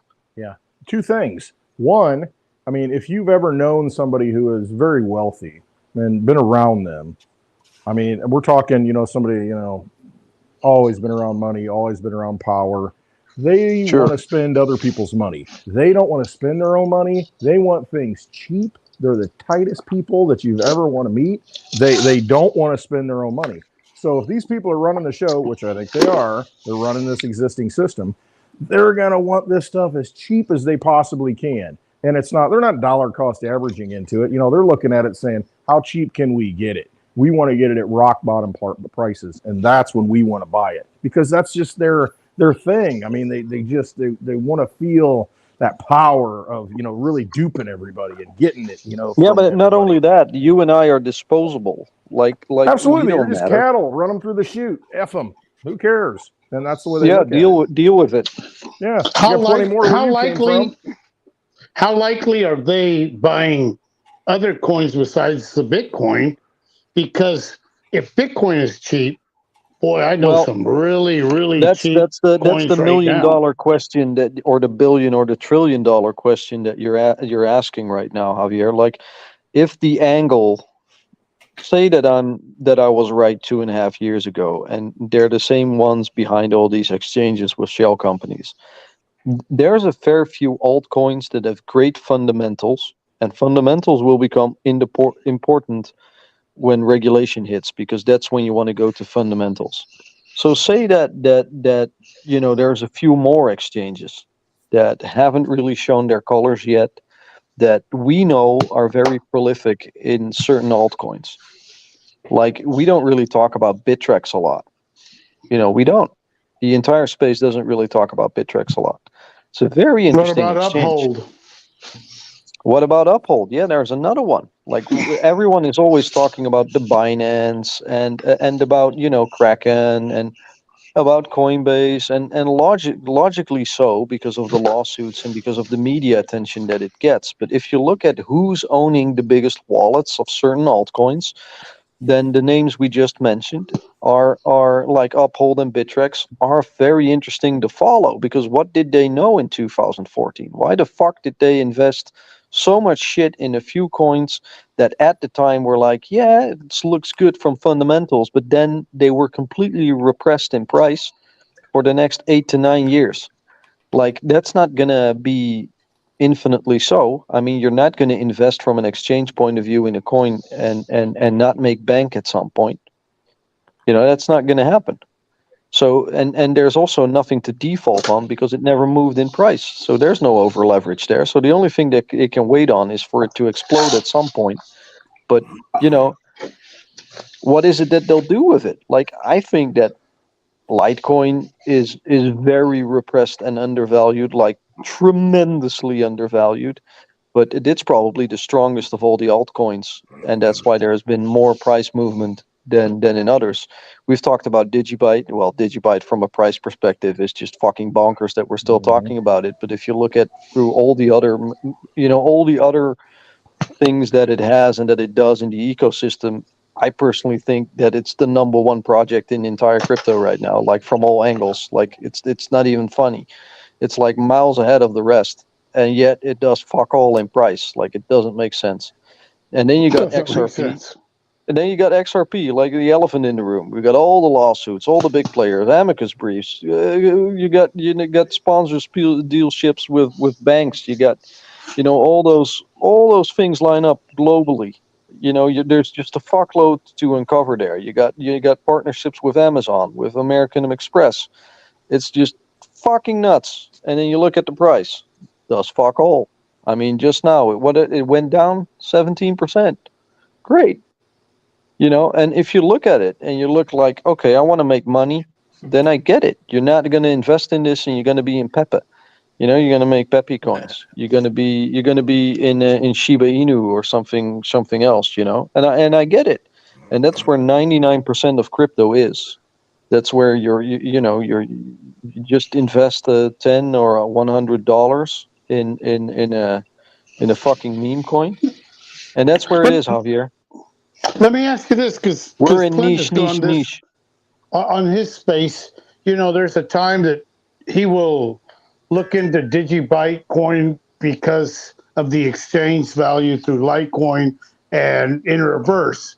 Is this the time to take a look at what you have, make an educated decision, not an emotional decision on what place it is, but a true decision on what the tech is, if you could look at it and throw mud at the walls from some of the coins that you maybe, is this where millionaires are made?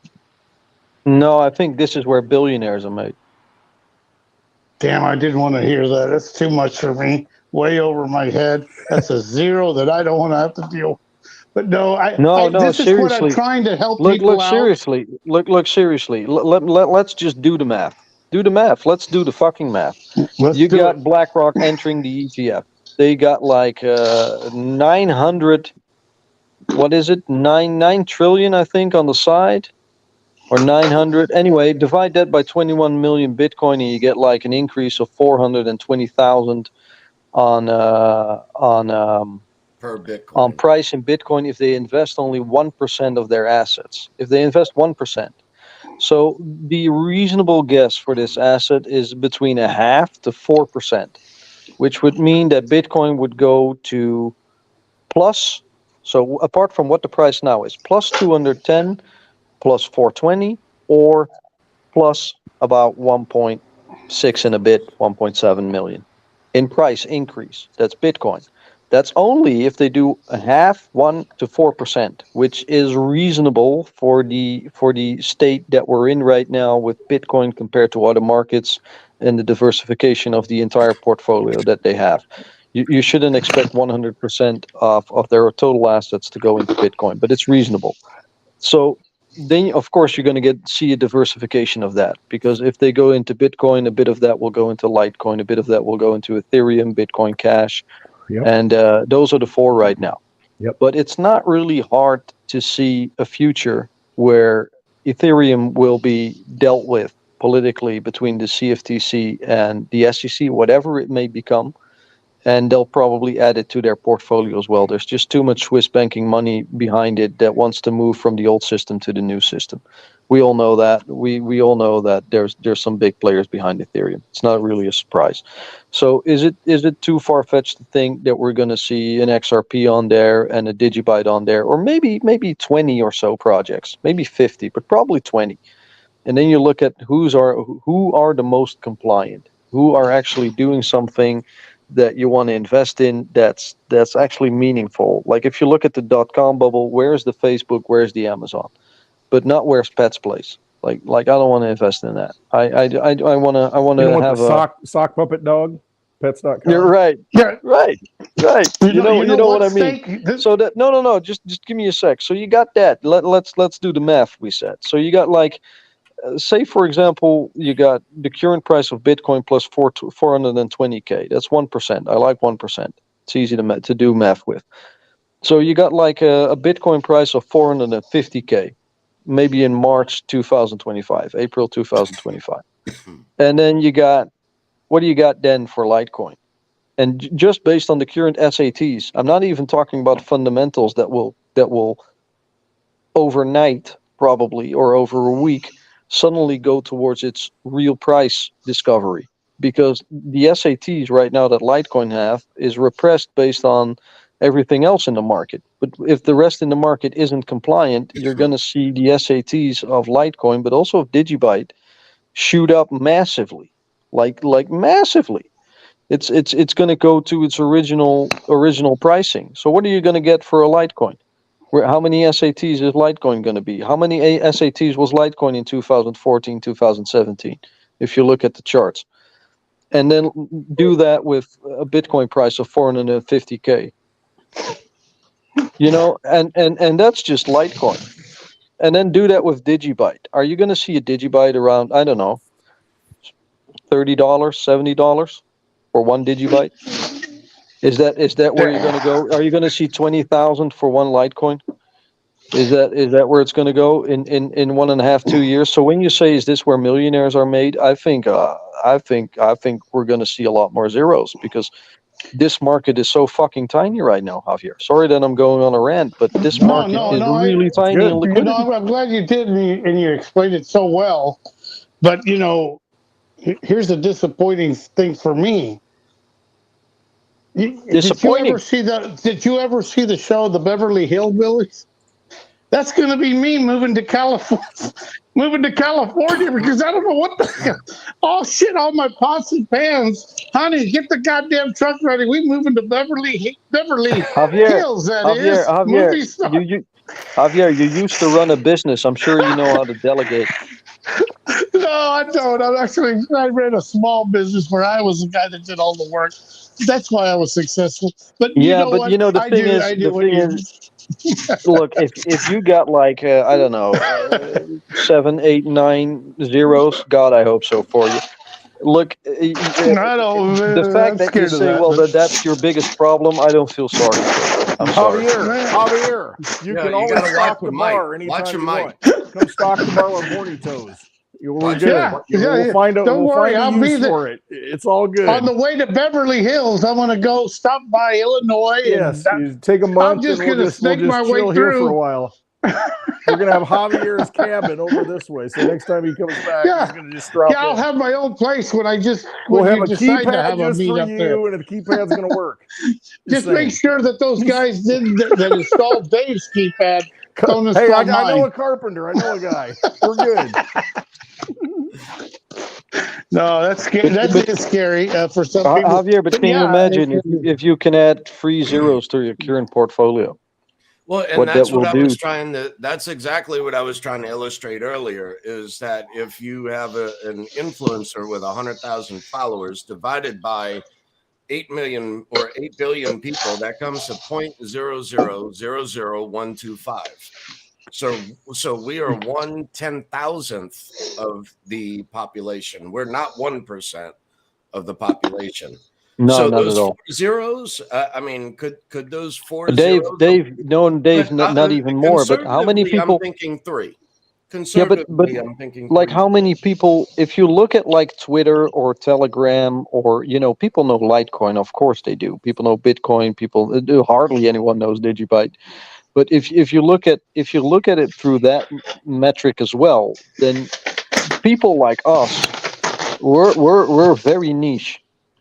Like in crypto itself, we're also like the 1% of the 1%, because we're probably going to be in a community that's like not really, if you look at spaces, then I think that's a good, gradient. You see it how much crowd it attracts, and it's always like the ape NFT that's got like 1,500 followers, and you go into a Litecoin or a Digibyte space, and you're happy if there's 5 to 10 people. Litecoin a little bit more than Digibyte, of course, but it's and when there's a big news announcement, obviously, if you got Charlie Lee coming or something, or Jared Tate, you got a lot more people going in there. I mean, I understand the gravitas of them, that's obvious, but it's just, it's so fucking niche. And if you look at the fundamentals, like, why wouldn't a hash rate, a proof of work UTXO be a fuckload better than a proof of stake? I mean, no pun intended, but it's just not it's just not that valuable. I mean, it's just not valuable. It's just the only thing that has value is a decentralized hashing behind it. That's what holds the value, the actual mining power. The rest is just fucking nonsense. Really, to everyone listening right now, the rest is fucking nonsense.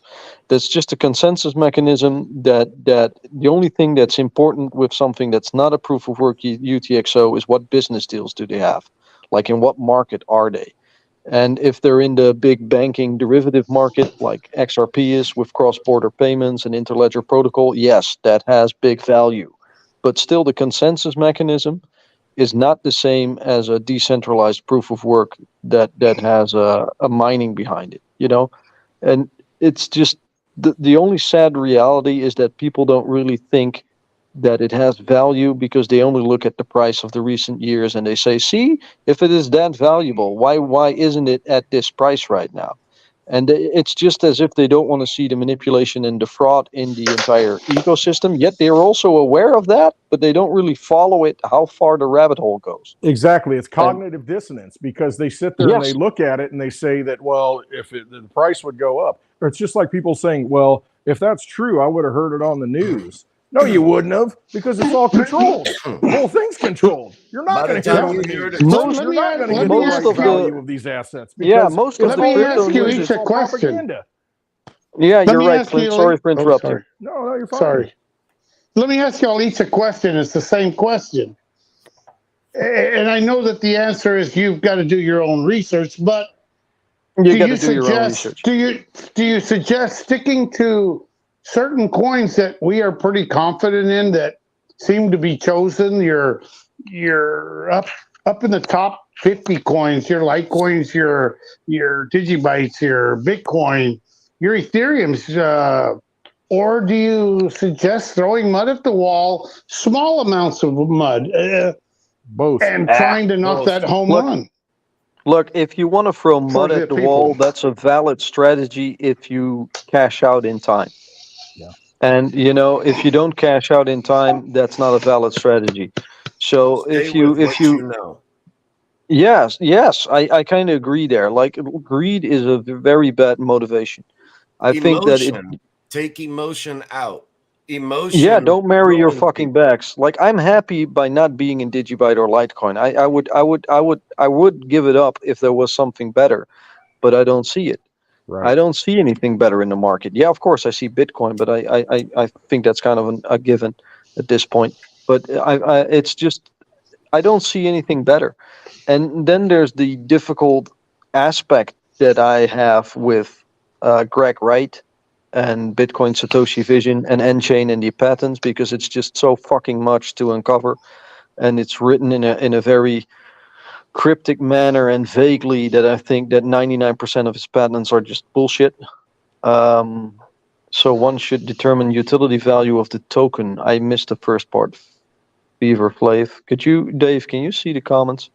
Yes. My hands are scared as hell, Daddy-O. No, your hands shouldn't be scared as hell, man. Just No, get it off the exchange. scarred. I made a joke, you Oh, know, scarred catching as the hell. bloody Oh. knives, catching those bloody. Oh, yeah. My hands are bloody Yeah. from catching the falling Yeah, knives. fucking hell, of And he course. says, my I didn't hands hear are that one. scarred. Yeah, don't do that.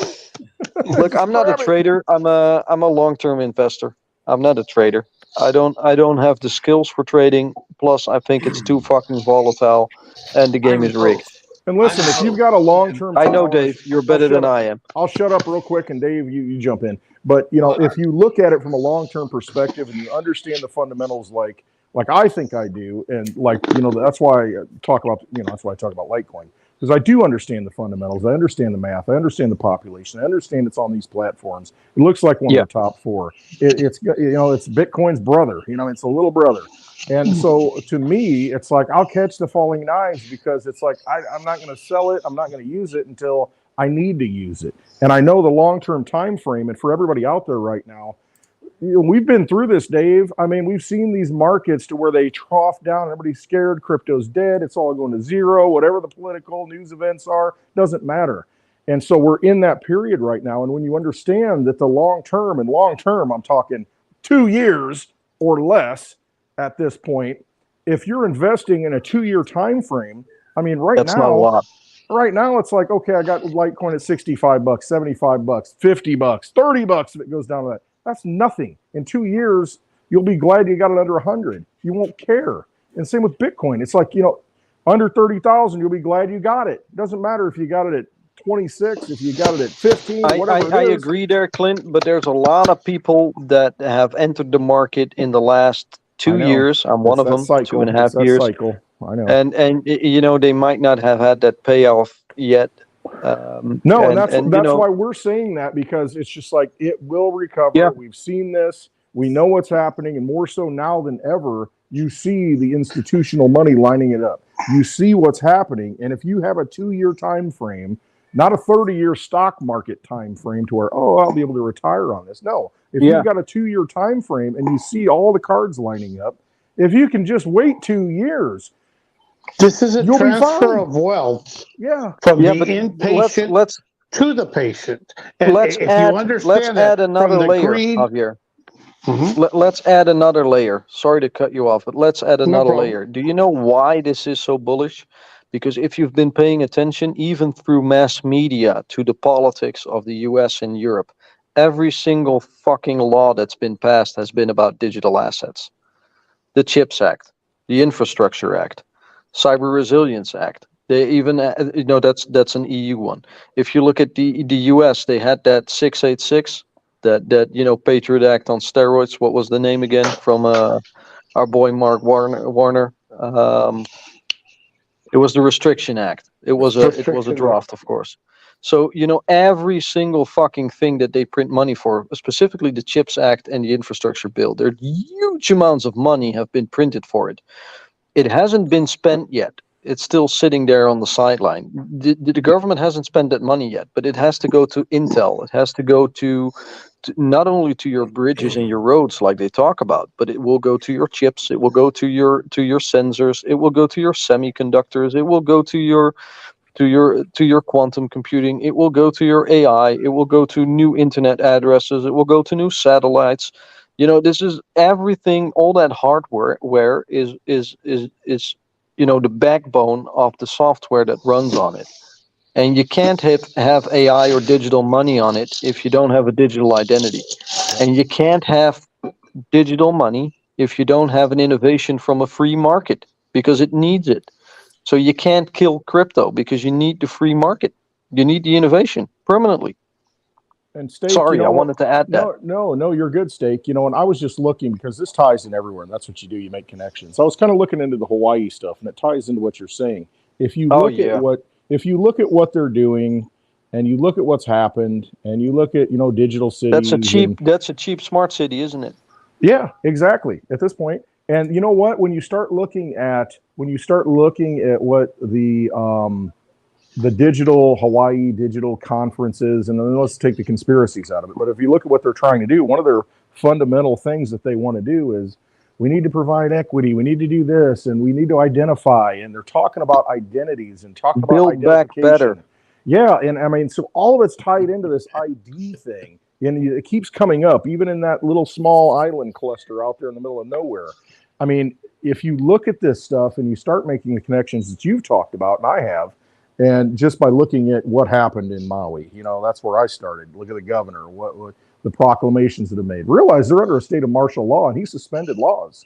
The governor suspended laws. They suspended your rights because there's an emergency, and you cannot raise the price of land right now under this current. They create the emergency at some point. Is what we want to. And that's the thing. That's the thing that we want to touch on.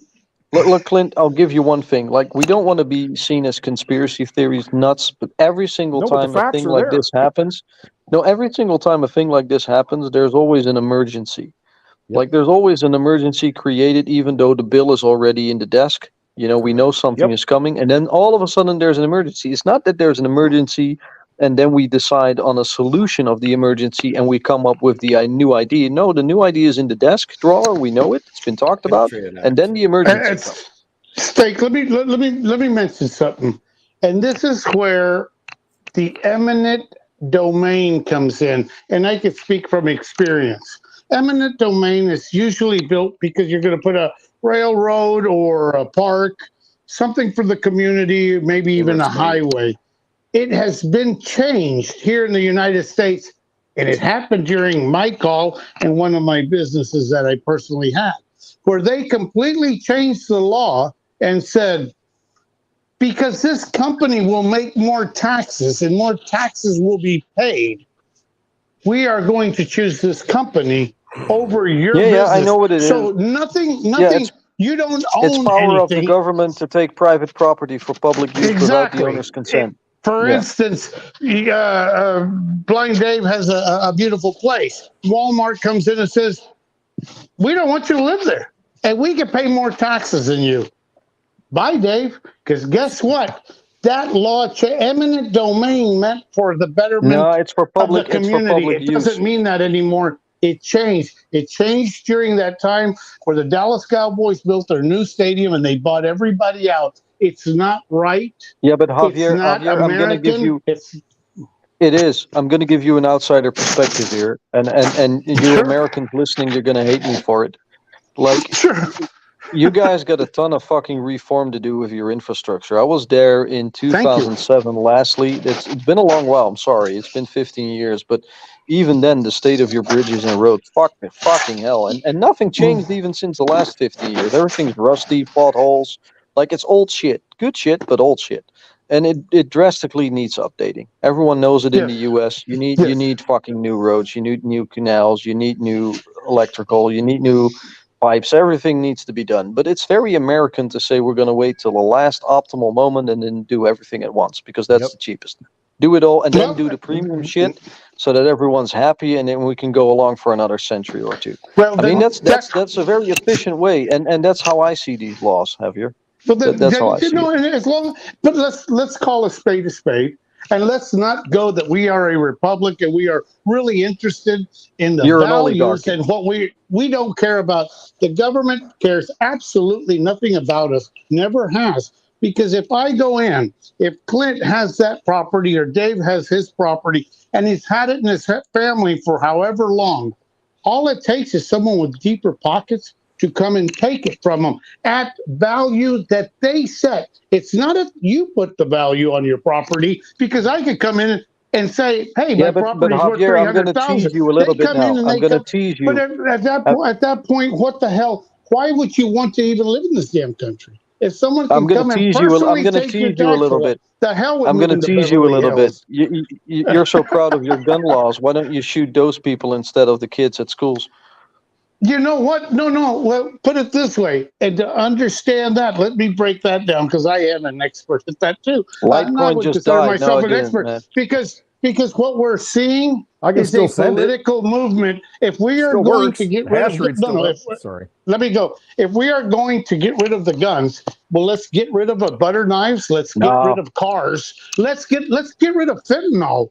Oh, did I touch somebody's nerve here? Someone's nerve that maybe some of our politicians are involved with the benefits that come along with that particular, because it's easier to do that, but we are not only allowing it, we are having people live in the streets, and we are supplying the people with cleaner syringes so they can actually live longer. Steak, you are there for the people, and you've been there for the people. Javier, Do you consider that a good idea?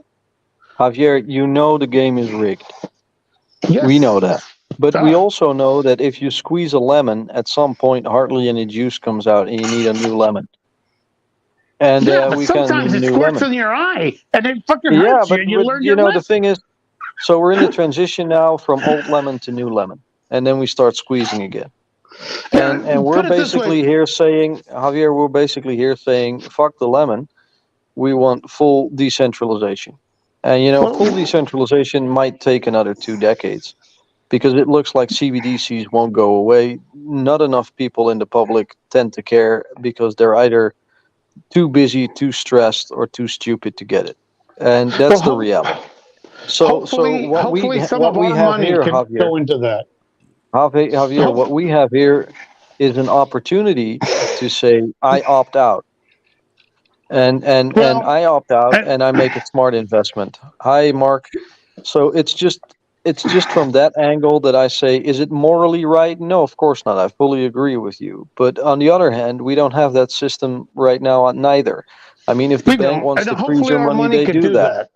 Hopefully our zeros can do that, because now we will be the people that will be influencing the politicians, and maybe there will, at least at first we will be the guys that influence them to make them vote in certain directions, because they are totally being influenced disagree. right now. Look, Javier, I hope so, but I think I disagree. I think some of us are going to take office. I think some of us should take office. Yeah, hey, Dave, probably. Hey, to change gears a little bit, Dave, I mean, could you, I want to get your read on, you know, because we're kind of wrapping this up a little bit. I mean, we almost 2 hours. I can go longer. But, wow. I mean, but what I'm looking at. I can go longer, too. Yeah, cool. Awesome. Yeah, I wasn't late. No. Me and Clint weren't late. I was actually early this time. A little bit. Go ahead, Clint. No, what I'm thinking is, okay, so from the big picture right now, what did the stock market do? I haven't been following it, Dave. I mean, you got any charts on that? What's happening? Because it seems like with the Fed notes, you know, the minutes that were released on Wednesday, everything kind of took a dump. There's it's going down. So exactly. So my thinking is, okay, at what point are they going to pivot? At what point are they going to say, okay, we got to put more money in the system? The natives are restless. They can't. Everybody's hurting. Because, you know what I mean? They can. Clint, I get your point of view. So here's my conjecture. If they don't do it, it's going to tank more. If they do it, you get more volatility. Sure. But then you see BlackRock actually leaving developed markets and going for emerging markets. That means that the liquidity is going to dry up, which means that it is going to tank. And when when stocks go down, commodities tend to go up. And that's what I'm wondering, what's the stock market doing right now? Because that's the gauge most people look at. That's the thing everybody puts on the news. That's, you know, people's retirements are tied to it. That's the panic moment to when government can take action because, oh my God, you know, everybody that's now upset. We need to stimulate. We need to do this. Oh, maybe we need to stop raising rates. And, you know, I'm just curious what your read is on that, because I've always thought that this year, September, October timeframe, we're going to see another one of those critical moments to where, oh my gosh, everything's falling apart. We didn't see that coming. And then that gives them more opportunity to do all their dirty work. And start stimulating again and throwing trillions into the economy, which we won't benefit from because ultimately that's more inflationary. Look at the charts, Javier. I'm just curious. Are you what's saying, the Clint, stock that we're going to market be doing? honest? Our government's going to be honest with No, us I'm not saying and that. tell No. us the truth? No. I'm saying they're going to cover it up as long Exactly. as they can because it's a I dying agree industry. with you. I see what you're Javier, saying. the cover up is very easy. The cover up Yeah, is too big to fail. no, it's not too big to fail. It is that if you go digital, it's faster. So that's why if you go through a CBDC, you don't have to wait 3 days, it's 3 seconds. So please update, and now the problem is solved. Well, is it faster for them to steal? So, and we I made don't it so know. good, and we made it so good for you that the only thing you need to do is update your app. You're welcome. I will update my app. I just left. Help the government out. Blind Update Date. your app. Save a banker. Update your app. No, I agree. I see the Yeah, game. I'm I willing to could use a play it. whiskey too, Clint. I'm glad that we have this group that we could go and Virtual beat this drink. up. Nice. Yeah, that we could beat this up in this fashion because the all-time goal is to move to Beverly. No, it's for us to go and benefit. And this has enlightened me. It's put me in a different direction. It's actually changed. That wasn't my initial goal. My initial goal was just not to be hit by the looming depression that I saw coming. Like, I'm in Europe. I'm probably going to be worse off with the euro than the dollar from a fiat perspective. And I was like, oh, I saw this 3 years ago. I saw it earlier, but I saw it at least 3 years ago that I had a little bit of money, and I was like, okay, what the fuck am I going to do? Like, okay, I need to put this somewhere. Right. And I don't, it's a nice thing that you can have a hobby where you make money off, like Dave and you said, and maybe some others too. Like, that's great. But the actual point, the initial point is, I don't want to be fucked by the system anymore. Like, I'm kind of done with that. Like, I'm kind of done with being fucked by the system. And I've been fucked by the system for a long time, like even prior to money markets. Like, I just, and it's not that I hate it. I mean, I work for a fucking government. I work for the municipality of Amsterdam. I don't care if people hear it. I said it a lot in spaces. Ultimately, we all do, Steak. At this point, we all yeah, work for the ultimately government, we right? all do. But there's no. It gave me a lot of understanding about the inner mechanics of why things are the way they are, and I think the road to hell is paved with good intentions. And it's just the same thing with finance and crypto. It's just sometimes you just need to cut, a market loose, because not having the market is actually better for society than having the market. And that's something that people don't really understand generally, because we always think that money is the bottom line, but money for what, and money for who, and money for why, and for why. And now we're coming with globalization to an age where, there's not much left to conquer or colonize. And it's becoming a big city, and everyone knows each other, and you kind of have to play a little bit nicer. And what are you going to do? You're not able to war yourself out of inflation for the next century. You might do it a couple more times. Probably will in Africa now, in Niger, and we're so lucky that grain happened, so that coup happened, so we can now stir up shit again. Thank you, BlackRock. And it's just the way the game is being played, and everyone is more and more sick and tired of it. And the beauty of inflation is that no matter how normie you are, or your acquaintances are, everyone feels it. Like, everyone is talking about it. Like, shit, man, look at these memes that 5 years ago I managed to buy this with $100. Today I managed to buy this with $100. Like, everyone sees it, and not everyone gets it. Like, now, not everyone gets it. That's the issue, but they are feeling it. You know what, Steak? I'm going to agree with you, and I'm going to tell you, this is. I was just over with my parents, and my brother was over there, and they have extremely opposite political views. I don't vote, so I don't care to vote. Anyway, but they do agree on one thing, that this economy is totally screwed up. They blame each other's predecessor or the Sure, of president course. person in Bread and charge, games. but they Divide agree and that conquer. this shit it's on the wall. The shit's on the wall, and it's starting Yeah. to just smell. And the problem is, So, the problem you get is when things get really real. When when things get really real is when Republicans and Democrats agree. yeah, and That's they when are shits agreeing get on real. that term. They're That's when agreeing on shits what the get real. problem Like if is. they're both saying the same thing, like, come on, folks, you got to have this because you couldn't have this without this. I mean, when both of them are saying that, that's when people in America are going to be pissed the fuck off. Then they're like, No, oh, what's wait. Now the yeah, what I'm charade and hearing now the here double is entendre of the narrative is gone. Like that's what the thing that they've been most precious about is that when that's the actual issue right now. If you throw a narrative out there in the media, doesn't matter what bubble, doesn't matter what media, the same fact has the different interpretation for Democrats and Republicans. It's a 180 degrees different for the same fact because one says, see, I'm right, and the other says, see, I'm right, for the same fact that happens. But once you reset that with them both agreeing on something, that's when shit hits the fan because that's when you lost the narrative.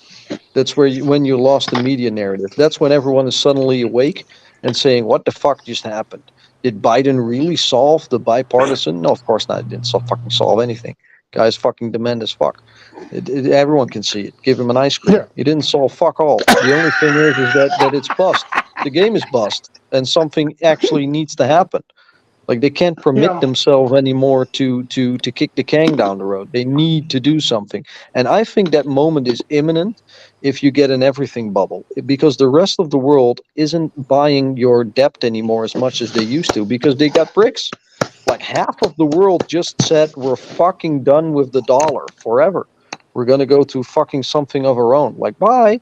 And then you got a few other countries that say, you know what, we still believe in the US. If we're gonna go down, we're gonna go down together. Like, and then we're gonna build up together too. And that's your Japan and your Europe and your Switzerland and your England and probably your Korea, your Canada, maybe your Mexico, and probably because they don't have a choice, South America too. And then How long? when that happens, how long? 2030 No, most. how long does the U.S. dollar remain growing as it is right now? Because it is No, growing, and it's that's a the only fake thing that's growth, growing in Javier. value. It's a fake growth because How long? no, here's the thing. Once the shit hits the fan, all other currencies with lower liquidity, and every other currency has a lower liquidity, they all run towards the currency that is the reserve currency with the biggest liquidity. So you'll see the euro lose value, you see the yen lose value, you see the Swiss franc and the English pound lose value, and then you see the dollar go up. That's the moment. That's the moment when your red flag should go off and like, okay, now shit's gonna go down. When that happens, that's the end of the. That's probably one day before it actually hits, or like half a day. That's your canary in the coal mine. And then the dollar goes up rampantly, but no one will be able to buy your shit because it's too expensive. And then you got to stand still. Then it's done. Hey, Dave, Then the dollar update tanks. that right now in the last hour. I want to see if the dollar is still going up because cryptos are actually going down. For something to go up, something has to go down. Well, I So think there's we're a gonna lot of get that. value in our U.S. dollars. I think I'm of the conjecture, but maybe I'm wrong. But I'm of the conjecture that the big reset, recession, depression, crisis, the everything bubble. I think it's going to co-align with the system moving to a digital financial system. I think that those two events will be tied together because they'll be able to sell it to the public and they'll be able to start a new, fresh system, debt clean. That's why they call it the Great Reset. They wipe away the debt. But they don't wipe away the debt of the BRICS nations. They wipe away the debt of all the CBDCs that tie into the dollar. And then we start debt free. We say, okay, clean sheets. Is Dave right? In 29 or is it 25? Is it falling apart that fast in 25? Or are we going to, is this No, something? I don't think we're gonna have mass adoption first before you'll be able to transfer from old to new. Because if you don't have people adopt it, they won't be able to buy groceries. I agree. So you need that first. So Is the system ready? I think we're probably going to see it maybe earlier than 2030, but I still think we're gonna see it between 25 and 30. It could be 29. It could be that the government fucks up. They fucked up IT a lot in the past. They always fuck up IT. IT and government is like the root of all I'm evil. shocked. So maybe they'll need 4 or 5 more years, and it'll be 2035. Who knows? But I think what we're just laying out, or what I lay out, I think that's what actually going to happen. This is not sustainable. It is not. And why would you want to carry it over to a new infrastructure? You can just wipe away everything, get the new infrastructure in the same day, and you're done. Like, oh yeah, your bank, your dollar, which is now frozen, and you can't use it at Walmart. Sucks, doesn't it? Please log into your phone with your Google App Store, or your App Store, and just download the update, and boom, you got it. You can now buy your Walmart again. Show your It is Litecoin chart, Dave. happening. I heard that right now Whole Foods. I listened to someone on that does a podcast, and they said that right now in some of the stores in California, you are using your palm to purchase. And so, why is it this hitting the news? Why doesn't Clint hear it on his? Here's the thing. Do you know why it doesn't hit the news? Because this is something maybe most Americans don't get. But 99% of your news is hijacked. I agree. I've said that for a long, and that's long something time. that many people might not like to hear, but it's very obvious for an outsider. Is like your news is as fucked as it is, and they don't give a fuck about like retail. They don't care about informing you. They care about clicks for their own money, and they care about not saying things that pisses off their owners. Well, that's the only thing that news does. Ivermectin didn't work during COVID, but now it works. Yeah, I mean, there's too much of that going on, Clint. It's not only this. Look at all the news programs that were paid by pharmaceuticals that had a different narrative. Look at the emergency use authorization. See, it's all. I spoke to Dave earlier about this. You got to stop watching that mainstream. Look at who owns the news. Exactly. Who's funding it? Where's the money coming from? Who's in power? Where's? Isn't it like one guy owning everything? Pretty much. Well, it's not only the news. There are influencers that are influenced. I told this to Dave earlier, and I think it was before we started it, that you know why I'm afraid of XRP? And I'm a person that knows very little or nothing on the tech. But I do know, and I do go by my feelings, that right now we are being bombarded with absolutely total positive news on XRP. I mean, I'm not saying total, but indirectly, the news is positive. Amazon, the big company. When I see it, I run the other way. Yeah, you're welcome, Mark. And I'm not saying that that's a good idea or a good advice, or anybody should ever take advice from a person like me. But it's kept me safe, and I'm curious to see what's going on, because there are people that are influencing. We already know there's influencers out there. There's bots out there. There's absolutely everybody taking it to one direction. And right now, my fear on XRP, not knowing any of the tech, is that why the hell is everybody? The game is early. Why is there? Look, why is Javier, it's very being simple. allowed? It's very simple. In big projects, there are paid influencers that are selling shit. And you know, the question is, why do they do that? And money, greenbacks. Of course, it's individual greed. Of course it is. But I mean, like who's paying them for what? And you know, Dave and I have had this discussion in a DM. I'm not gonna mention names, or we did it in a private space or whatever. But I'm not gonna mention any names here. But I have my suspicion for various projects about various people. Like that I know, that I realize, that I think, well, you know, you're a little bit too much in the know. You're a little bit not saying too much. You're not really, you're not really swearing as much as the normal average normie would do. I mean, it's little subtle things where I think, it sounds more like work than a hobby to you. I've seen this in various communities. I'm not going to mention names. And there's also great people out there in the same communities that I realize, well, I don't think you're paid or bought because you're just giving it away. You don't give a fuck. You're just saying it as it is.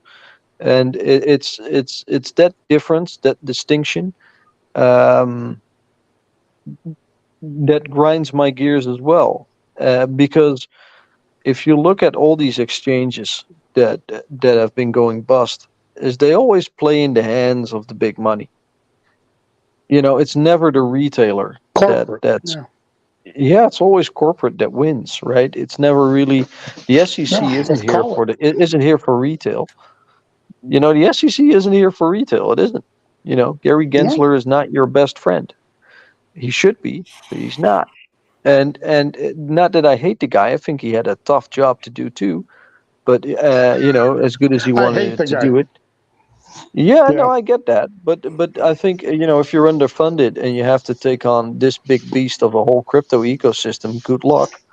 It's tough to be honest in government. Like by yourself, fine. You're not gonna pull it off. He's just gonna retire and go to Goldman. Well, it is very, very tough to be honest in government. I mean, if you're in government and you're honest, you're maybe he's going to go to fired. Maybe he's going to the BIS or the IMF. Halliburton. I can name a few other places. He would be well taken care of. Wouldn't it be funny if Jamie Dimon would or Dimon or how the fuck you say his name if he would run for president? No, it wouldn't be funny. It would not be funny at all. I would not find any humor. Man. I would not find any humor. Well, you know what? I would find it humor. Be like Bloomberg. It's just a fucking charade, at this point. Yeah, maybe bring Mnuchin on it. You know what? Let's just bring them all in. Let's bring in all the bad players. And here in the States, the people that know. And we know the backgrounds. Will never be covered. It'll never get out there. But I think you should just rent a Batman suit and then run for president as Batman. Hey. Wait. Me and Clint are going to do that. We just need to decide who's Batman. Which one of you is Robin? Yeah. Nah, I'm not doing the Robin. And we also got Catwoman. I'm way too big to fucking goddamn through the rock. We need to get somebody else in here. Hey, is Johnny Law around? I don't know. No, but I'm just saying, I do agree, at this point, it just becomes absurd, right? Great institutions. Like, I remember when I was younger, and I'm not really that old yet. I'm 38, but I remember a point in time where you thought the president was someone you respected. Like, that was a respected position that you thought, it meant something. Like, these institutions used to stand for something, and that's been long out of the window because it's bought by corporations, and the bottom line is more important than anything else in the world. Nothing has value except the bottom line. And, people like that, they don't live. Like, if I look to a Larry Fink or a Jamie Dimon, I just look at a very poor man. They're rich in money, but they're very poor. They're not human. They don't have emotions. They don't give a fuck. They don't know what life is about. They don't know what life is about. And they'll never experience life because they'll never go back to it. They don't understand what it's about. And, the entire public is like looking at them as gods and revering them because that's what the media does. You have to revere, look at celebrities and people with money as if they're fucking important. And you have to shit on poor people because somehow it's their choice. But if I look at them, I look at very poor people. I think they're incredibly poor. And that's why I laugh at the absurdity. It's like, yeah, sure, you could go for president. That's how low the bar is now, that even you I think that we could say that it's just nice not having to look. I go to sleep every night without a problem. I don't look over my back because any deal that I did, I truly thought I've done the best for them, the best for me. That's the way I live my life. And I'm not trying to live outside my means. I just want to enjoy life and what I have. I have a hobby that I actually enjoy that I may or may not make any money on. time is ticking. I'm a lot older than most, but I'm still enjoying it. It's not going to change. It's not the reason I'm in. I'm in because I want Daddy-O to be following me in his truck as we go to Beverly Hills. Beverly Hills, that is. And we Yeah, move into the that way I'm direction. looking at it, Javier, the way I'm looking at it is from I try to look at it from an even higher plateau, in where I say, where the fuck do we want to go with all this wealth and all this technology in society? We can actually build our own fucking Garden of Eden, and we got a few Yep. cocksuckers that fuck it up. And I'm like, yeah, if I'm not able to even speak truth to power anymore, then everyone knows that the whole system is fucking rigged. And then I'll go down burning with the ship. I don't give a flying fuck. I don't want to You know live what in a though? world Let me where ask you that's this. impossible. Real quick, One Javier. quick. Look at the Go ahead. example. You seen the song? What is it? Richmond north of Richmond. What was it? Something like that. That folk singer, out of, gosh, I don't even know where he came from with the red beard. Went viral, on Twitter and on the different platforms. And the song he sang, people resonate with that. The dollar ain't worth shit. I'm working overtime for nothing. I mean, people get it, and they just need somebody to hit them in the gut with the emotional level, and they're saying, yeah, why am I participating in this? Why am I playing this game anymore? People are waking up. There's no doubt about it. What is the alternative? I agree. Yeah. I mean, And where is here's the a question. alternative? Find that song. Exactly. What is the alternative? And so that people need to wake up and see that. We kind of see that already, but it's Let me ask important y'all for a people to get question now. motivated at a gut level, an emotional level, and say, you know what, enough. You have a Let me V for ask y'all a Vendetta question. moment. I'm done. Steak, I want your opinion especially, but I want everybody else's. Is corporate really bad? If corporate, are we better off with corporate Look, than with government? Is the question. here's the problem, Javier. Here's the problem, Javier. Did you If hear the rest of that question? Are we better off with corporate than with government? Because corporate will eventually have to. Javier, Amazon has to run its the same thing. crew. Javier, it's not a black and white thing in the sense that you choose one or the other. But let's just and there's also not a one size fits all. So let's, for example, take one thing. We used to have in the West, in the US, a little bit earlier than in the rest of the world, we used to have things that were nationalized: post office, banking, energy, telecommunications, healthcare. Few more, but that's the general gist of it. And then it got privatized. Obviously, the privatization led to competition, which would lead to lower market prices. That's wrong. Never happened. Trickle-down economics never worked because everything got more expensive. But if you look at healthcare, for example, the US is the #1 spending country, twice per capita than the #2 on healthcare, yet the life expectancy dropped from 84 to 76 because all the money is going to insurance companies and not to the actual healthcare. Now, you could argue that if you want to reform that healthcare, that's un-American because it becomes socialist. I get that. I'm not personally, your mic is a little bit, going against your shirt, Javier. But I wouldn't advocate for like nationalized healthcare again. But I choose healthcare because healthcare is the pinnacle example of a market where economic market mechanics don't make sense. It just doesn't work in that market. And it's really funny. Like every country in the world shows that going for the bottom line in health doesn't work. It's not an incentive or a mechanic that has the right effect in competition and innovation. It just doesn't work. So we need to stop, and I don't want to be a socialist, but we need to stop using market mechanics and just the bottom line in at least healthcare and look at other markets as well, where we say, well, does it actually function for the way it should function? And I think that corporations are guilty of killing people over it and should be held accountable for it. I'm just going to say it the way it is. And I think government is guilty in the fact that they've never actually done their fucking job because they gave it to corporations so they didn't have to deal with it. And that's why you've got a lot of people in government with no real knowledge on how things function or should function, because we've forgotten it a long time ago. But certain things in life, it doesn't matter who you talk to, but if you just let go of your political compass, just let go a little bit, let go of your morality, just think logically. Every single human at some point in your life is going to be sick. Dot. Like, that's a fact. Like, every single one at some point is going to be sick. So we can say we want to make money off that. That's what we're saying. When you go sick, Javier, when you feel shit, I want a profit of you. I want a profit of you when you are at your lowest.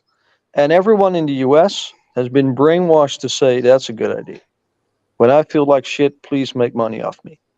And that's the fundamental mechanic, if you let go of the entire system, that for healthcare doesn't make sense. Now, if you look at like energy markets, obviously, if you use more energy, you pay more.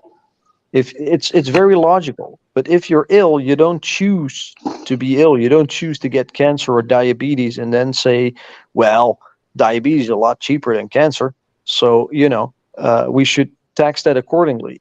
That's not what a society does, unless a society is completely individualistic, which the U.S. is.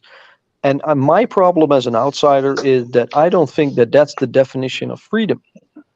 I think that that's the definition of predatory. But it is very problematic that people in government that make money off the lobbyists, and the lobbyists make money off the government and the corporations to keep that perverse system intact. And that's just healthcare, right? And that's an easy one because I know it doesn't work. But it's, to a lesser degree, it's the same for all the other markets that I described, because they're actually basic human needs, like housing, like a right to education. It was designed like not to work. There's no money in a cure. It wasn't. It's because if you give the market, who knew that if you have no rules and you go for the maximum profit, that you'll get a pyramid where the people at the top make the most. And that's the situation you have right now. And then they buy everything up. And this didn't happen like 5 years ago. This happened during the Rockefellers and the Carnegies and the Rothschilds. I mean, this happened a bit, and they want to consolidate that. It's a power game for them. And the problem is that if people are comfortable enough, they won't go into action. But their greed has printed so much fucking money, and half of the world said, we're done with your shit, that there is now a timeline that they have to operate on and say, okay, we need to keep the people asleep. We need to keep them a little bit comfortable enough to land this plane with a rising of the interest rates or a printing of money, but not too much, because it's very delicate. And then the rising of wages, not to piss off too many people, and have invest a little bit more in like public security, police agents. You got this IRS people that are coming in. You'll probably see more spending to police in the future. You're probably going to see maybe military on the street at some point when there's riots, and then everyone will say, see, it's them people again that fucked it up. So of course the military is going to go there.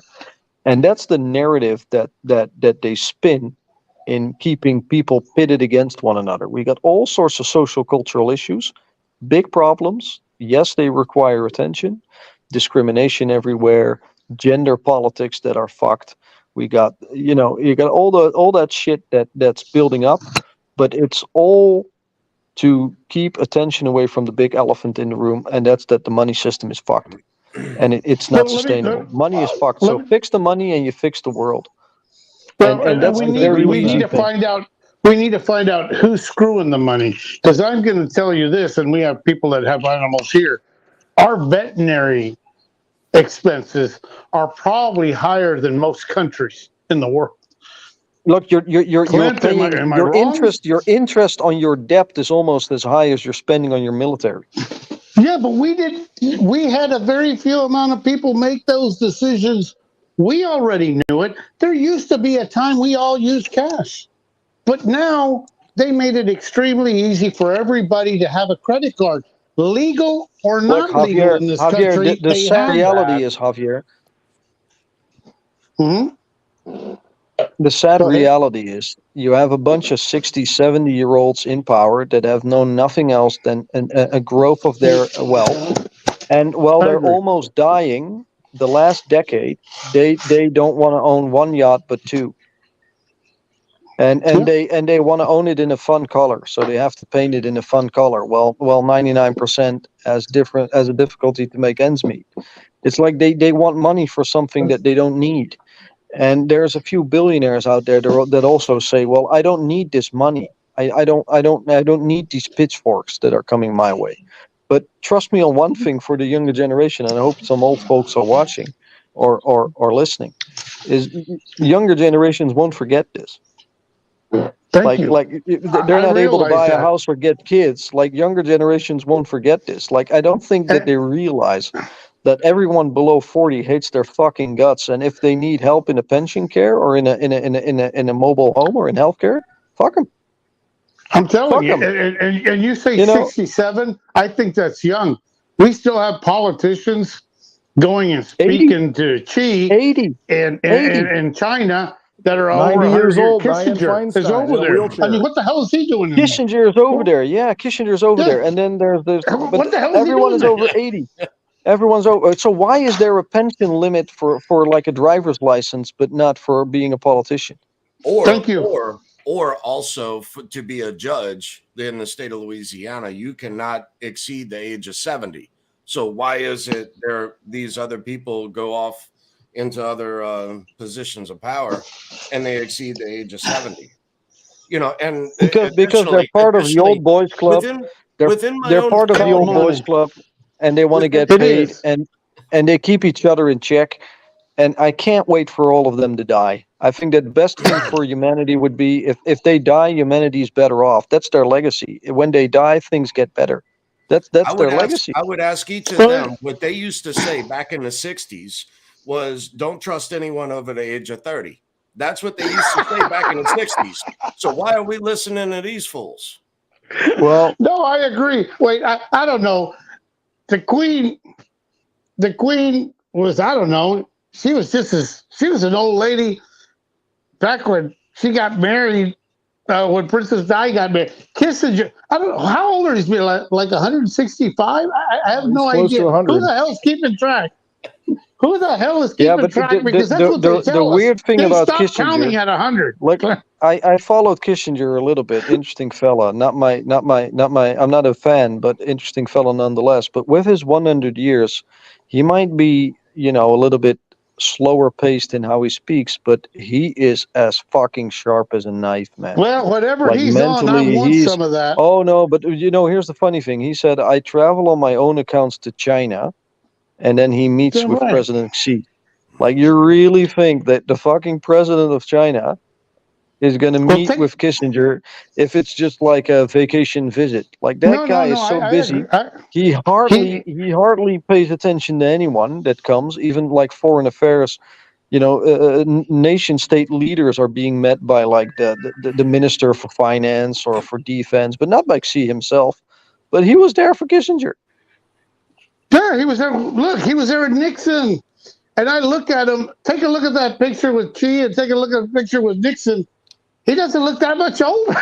I mean, is it me or the guy just not aged? Whatever, he found the fountain of youth, and I need to find it. He definitely looks 100 years old. I mean, his spine is completely fumbled into one another. I mean, I agree. I agree. What I'm trying to do is what these people never give up, State. These people, and I'm proving it. How old was Papa Bush? He wanted to jump out of a fucking airplane with a parachute at fucking 96. Yeah. I mean, I'm just. But look at am Robert I the Kennedy. only one that notices stupid shit like this? Kennedy. Or what? Look at Kennedy that's now running for president. He's 69. No shit. I wish I had that fucking body. I'm just being honest. Just swallow testosterone, man. Just go to your doctor, ask for testosterone. You get 2 more decades. Yeah, I'm gonna do something. No, seriously, that's the shit. I hear you get peptides. I hear you get like this, smaller. But what? If I look like that, what the hell does it matter? What the hell? I mean, you probably got a lot more. I'm not worried about you there. But the thing is, I prefer taco to sausage, Javier. But the thing is that if you can get 2 more decades out of your wealth in life, why wouldn't you? I mean, you got the money to go to a doctor and say, fix this shit for me. I know that these guys are on testosterone and peptides. Hook me up. I'm Yeah. gonna look into all that simply because if you are talking about those numbers, I may be crazy, but I'll be the crazy old guy that's doing all kinds of stupid shit. Y'all will see me in the news somewhere going, oh, Oh we knew no. that guy. We knew that guy when he was only a little bit crazy. Now he's Javier, can double I give you a crazy. great business ID? Yeah, go Sell ahead. sell testosterone ice cream. You know what? Anybody's hey, y'all are getting up. Y'all are starting to get up there. Some of y'all in here, y'all want some? You want some ice cream? Get some I don't know. shaved It's steak. testosterone. It's all a good thing, and it's You might want to all sell a them some great pudding. learning process. Sell them some You No, but can I put think it we all whatever. agree You can put it whatever the that the hell you world is want. fucked. Dave. Government is fucked, and Hell. we're all individually. We can't do much about it, but together we can, in a decentralized, fair manner. We can, and we At can least be. we can We hash it can. out, my brother. At least Yeah, we we can hash well. it out. I firmly believe that if you're in these projects, that your money won't devalue as much as your fiat will. I agree. What are you all even talking about? We're talking about, people being 70 to 100 years old with good health because they're hooked up on shit. Kill the head, the body will follow. No, man, it's like a hydra. Too many heads. Too many heads. Yeah, this is good. This has been a good conversation. I think we went all over the place. I'm game. I got nothing to do, but it's two. I can't read the thing. Look, Just steak. You call everyone it. knows the game is everyone knows the game is rigged, and Yep. you want to go in something that's deflationary. That's the bottom line, and that's a proof of work UTXO. And I'm Great advice. diversified in Bitcoin, Litecoin, and Digibyte because I firmly believe in all three. And the reason I believe in all three is because I think they have different use cases based on their fundamentals. And where those use cases will be is conjecture because, things are shady. Things happen behind the scenes that aren't public yet or transparent. Like, even where Litecoin is going to be. I don't know. Maybe Clint can tell me, like, where do you see Litecoin in the future? Hey, the thing is, it's like you're saying, you look at those assets, and it comes down to assets. That conversation came up earlier, and we were in that thread, Javier, with Underground. I mean, it comes down to what matters. It's having the stuff you need when you need it, having the asset in your possession. And when you understand the fundamental value of certain assets, that's the key. Now, the time frame, who knows when it's going to be? Who knows? People, 10,000 Bitcoin for 2 Papa John's pizzas.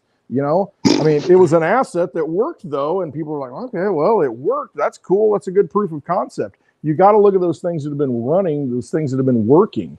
And I mean, that's why we talk about those coins, those digital assets that actually work and that you have the opportunity now to take possession of. And you've got to look at that long-term time frame because we all thought the dollar would have crashed by now. I mean, there's no way they can keep kicking this can, and they did. And they're going to do it again. And then, they're going to keep trying to do it and keep trying to do it. But at some point, something breaks and the people awaken enough and say, okay, I see where we're going. They're going to give us this solution. I'm going to be in this new system, this digital world.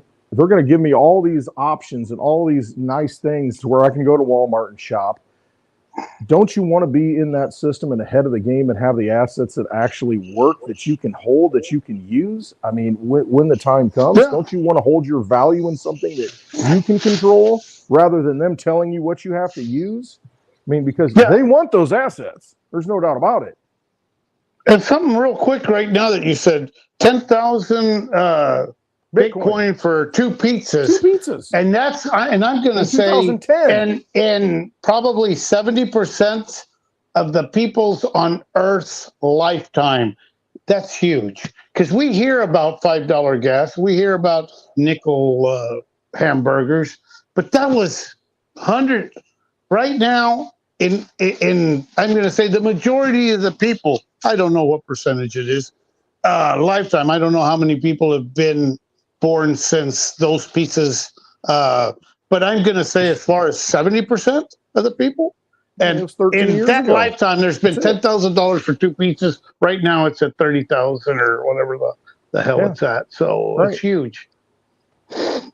No, and Huge. that's how fast it accelerates. And so when we look at it right now on the daily basis, oh my gosh, you know, the dollar price of this coin went down. Oh, it's terrible.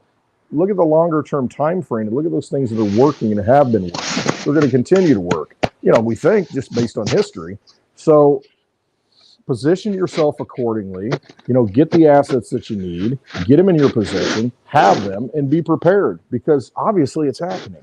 I mean, all you got to do is look at the long-term time frame. It all started at zero, all these digital assets, and where are they now? Well, and to further answer your question, Steak, where do I see things? Well, you have to question the asset of which you hold. So what is it worth to you when it works? So look at Litecoin in 2016 and 17, right? So when Coinbase listed Litecoin, it was what, $29, dropped down to 24, and then it hit triple digits by Christmas of 2017. And I just see this in my head. And because that was when Litecoin really proved itself, not only to me, but to many others, because Bitcoin was slow. It was extremely expensive. And to move money in the markets, even today, you know, you look at the cost of moving Ethereum and swapping it for something else. Well, my coin of choice from the on and off ramps is Litecoin. I mean, I could use Bitcoin Cash, but the issue with Bitcoin Cash, most people don't realize, is that there's an address changer. They changed the way some exchanges use the old address, some exchanges use the newer address. You need to know how to convert that. And so, like I said, what is it worth to you when it works? I mean, what's so in my opinion, what you know, is Bitcoin 20,000 and Litecoin 10,000? I don't know. Well, don't look at it in fiat. Look at it in functionality. And that's what Case of Clint's water in the doing when desert, he's baby. willing to negotiate. Well, I was Case of water in the desert. throwing that out there as reference. Yes, Right. if you want to measure crypto, measure it in the throughput. Okay, that again, you know, I understand hash rate and all this stuff. Well, if you threw that hash rate at Litecoin, or if you threw that hash rate at Digibyte, it would destroy Bitcoin. That's my honest opinion. And there you have it. Isn't Drop that the fun? mic. So, yeah, where do you see it? When Lambo.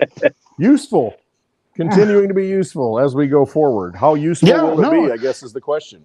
Yeah, Not what's based on functioning dollars, how when it useful works? will it be? Functioning, and it's steady. You know what? I think that's more important.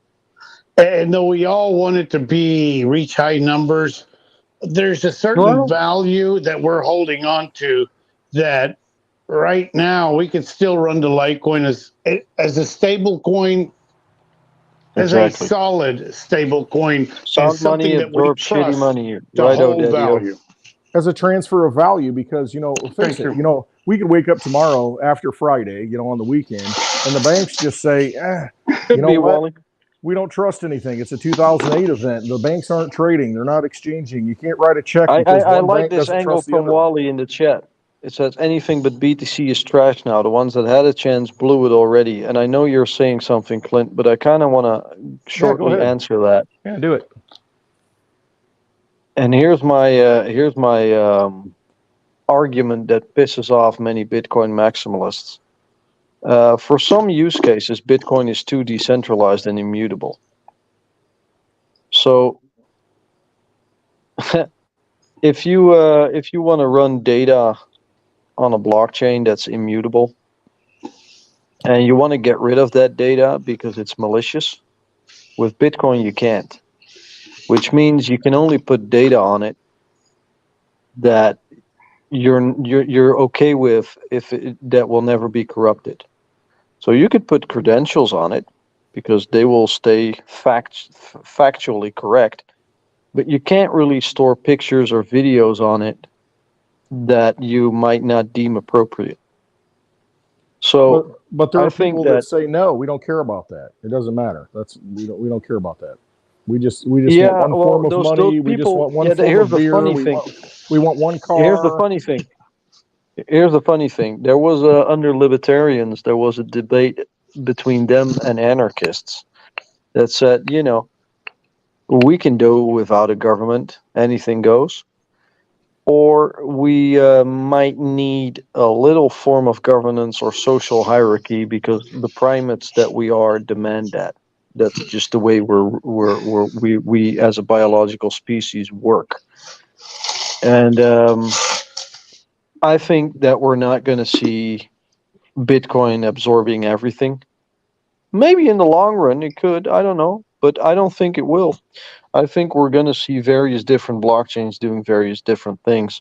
I think that's the real reality. I don't think Bitcoin is suited to deal with current things that, for example, XRP is doing right now, even though I don't subscribe to the notion of not having a proof of work, but for what they want to do, I don't see Bitcoin doing it as much or as fast, maybe for a Lightning Network, but then you got compliance issues. But if you look at it through the Ford Model T is all we'll ever need. Yeah, I got a good story about that too. But if you look at it through that lens, then I think that, you know, Very there's myopic. definitely a use case for different cryptos. Sorry to cut you off there, Clint. No, it's true though, but that's a very myopic view of things. You know, it's very, very, very, tunnel vision. I mean, we don't live in a world like that. And, the money that we use, the tools that we use, you can't have a hammer and go around looking for nails. I mean, and all you see is a nail. I mean, there's different tools for different purposes. I mean, and that's just how we live. That's reality. I mean, so there's different things that do different, fulfill different objectives that we have. Again, use the analogy. If the only beer out there was Bud Light, and then we see what we went through, and people are like, I don't want that anymore. I'm not going to drink that anymore because I'm fundamentally opposed to the, what it is and the people behind it and what their agenda is. I would rather have a choice. And you know what? If I make the wrong choice, it doesn't matter, but I made my choice because I made a choice that, it's not the same as Bud Light. It has the same effect, but that's what I want to use. And so for people to say, this is the same thing that we see. We see people saying, you need to accept my worldview. You need to accept what I believe. And they project that on other people. And that's what we're seeing right now. But do you know why that happens? Do you know why? Who cares what you use? Because they have vested interest in a interesting. system or in an idea. And that's all they look at. How can I benefit? That's not the world we're going into. How does humanity benefit? And that's really what we got to look at. There's a lot of ways we can benefit. And, to just be stuck in this is one size fits all, this Procrustean bed analogy that I use all the time. It's like, no, there's not just one bed. There's a king size. There's a California king. There's a twin. There's this. The analogies are infinite. We just going to watch, horror movies. We're just going to watch, romantic comedies. It's like, no, we're human beings. We need to express ourselves in a lot of different ways. And you know what? If they work and people accept it and they give value to it, then let people live. Let them do what they want to do. That's just the way life is. I mean, what are we going to just grow corn? That's all we're going to eat. That's what the government wants us to do. And look how that's gotten us. That's why we don't have any good health. I mean, it's just, variety is the spice of life. Otherwise, what's the point of being alive? Well, and also to speak on what that Wally person, I'm sorry, I can't tell what your name was, but to also answer that in yet another way is, well, I understand his next comment is going to be Lightning Network. Okay. Right. But you go back to my era, right? 2014 of Bitcoin. Right. You go back to 2014, 2017. You mentioned Lightning Network, which first off came from Litecoin. Okay. But second off, if you'd have said off-chain and third party, you'd have ended up with a fat lip. Yep. You don't have it. You've given over control over it. And then what's the we cost are of it? Giving up. Right. We're giving up to these different layers. And sure, technology can be built on things. But again, you're dealing with a broadcast hub network with most blockchains. And I mean, with 10-minute, blocks, I mean, there's only so much that you can do on that. Otherwise, the cost goes way up. And that benefits people like Michael Saylor because he doesn't care. Sure, I'll pay $1,000 for a transaction. But the rest of humanity can't do that. So there has to be other options. We'll use Lightning Network. Okay, well, now you're kind of in a centralized environment again. And it goes against all of the fundamentals of the white paper. It's no longer peer-to-peer, is it? The only angle I can see, and this is conjecture, is that there are certain developers out there that have shit coded that isn't on chain yet. And So that to isn't this in the core comment, protocol. Sure, I mean, technology is going to fix things. I was listening to Bitcoin University video today, and he said BTC had no pre-mine, but I'm pretty sure it had pre-mine. No. Well, there's a million Did you- Satoshi wallet, Exactly. Bitcoin in the Satoshi wallet that he was mining, or whoever it was, NSA, whoever it was mining it before anybody else Craig Wright. caught on. So where's that at? Who holds that? And what effect yeah, does that Craig have on a does it. 21 million supply? Well- When there's not even that many that's going to exist. That It was could the- be.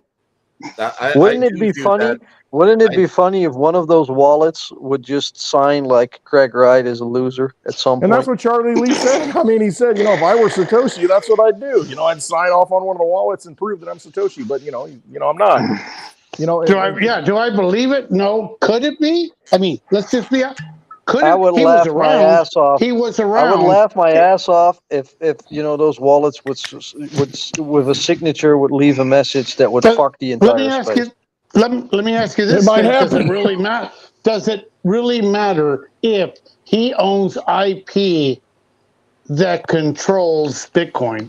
And I don't know if I put that right, but I hope you No. understand what my question is.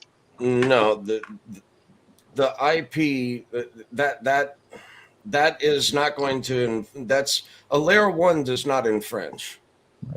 But a layer 2 does. So right now, that would cause trouble in the Lightning Network. I know IPs that will cause trouble in layer 2. So here's the You thing. know Why what aren't the you funny- using You the know what? Lightning You know what the Network right funny now? thing is with Satoshi? You know what the funny thing is with Satoshi? He's going after a much bigger fish than Greg Wright.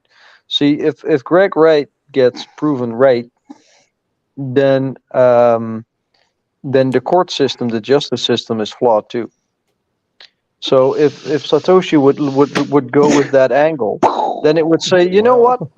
Even the court system isn't decentralized and is fucked. Maybe we should put the entire court system on a decentralized blockchain. Here's a core protocol update. Wait, are you trying that to tell solves us that something, issue. Steak? Are you trying to tell us that our court system is rigged? No, but what I'm saying is that what you're saying. I'm being what I'm sarcastic. saying is that if you have the foresight of doing everything that you did as Satoshi with Bitcoin, you would also have the foresight that eventually you would run into the law.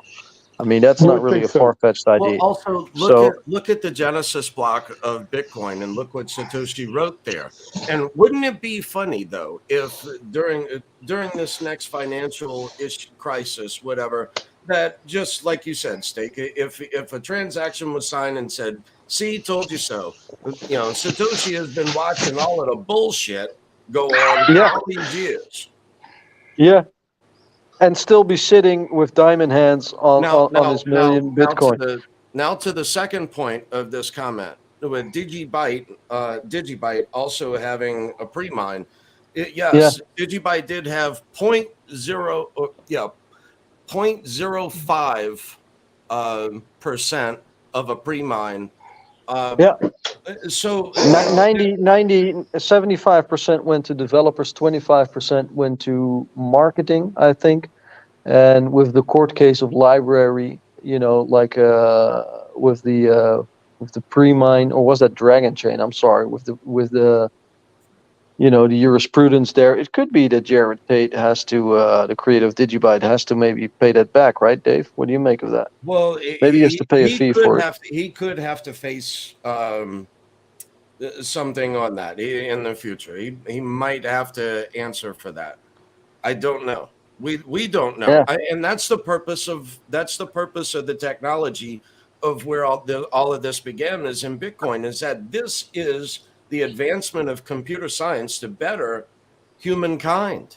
Yeah, but so also if you look, what's retarded about it, and I'm going to defend Jared here a little bit. I don't really know the guy, but the retarded aspect is that in 2014 when that happened, and maybe he cooked it up at the end of, but there was no alternative.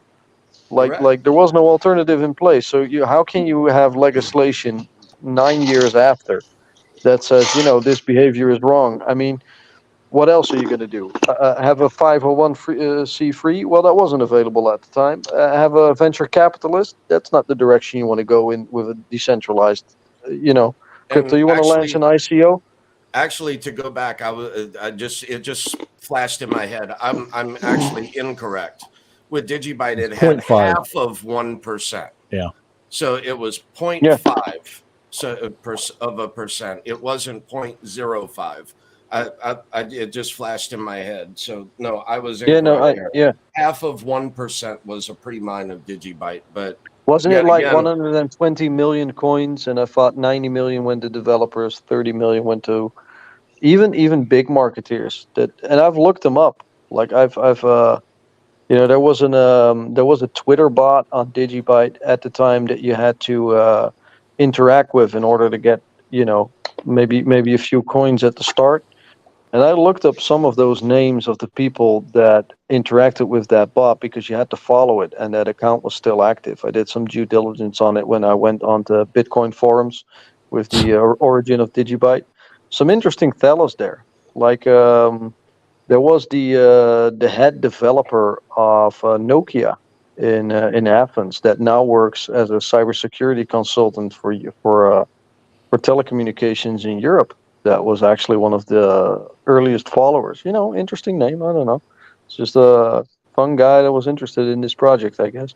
But it just shows how the question could be: is that still buying for a developer, or is that still marketing? Like, who's to prove what those guys been building? Maybe he was a developer at some point. You don't know.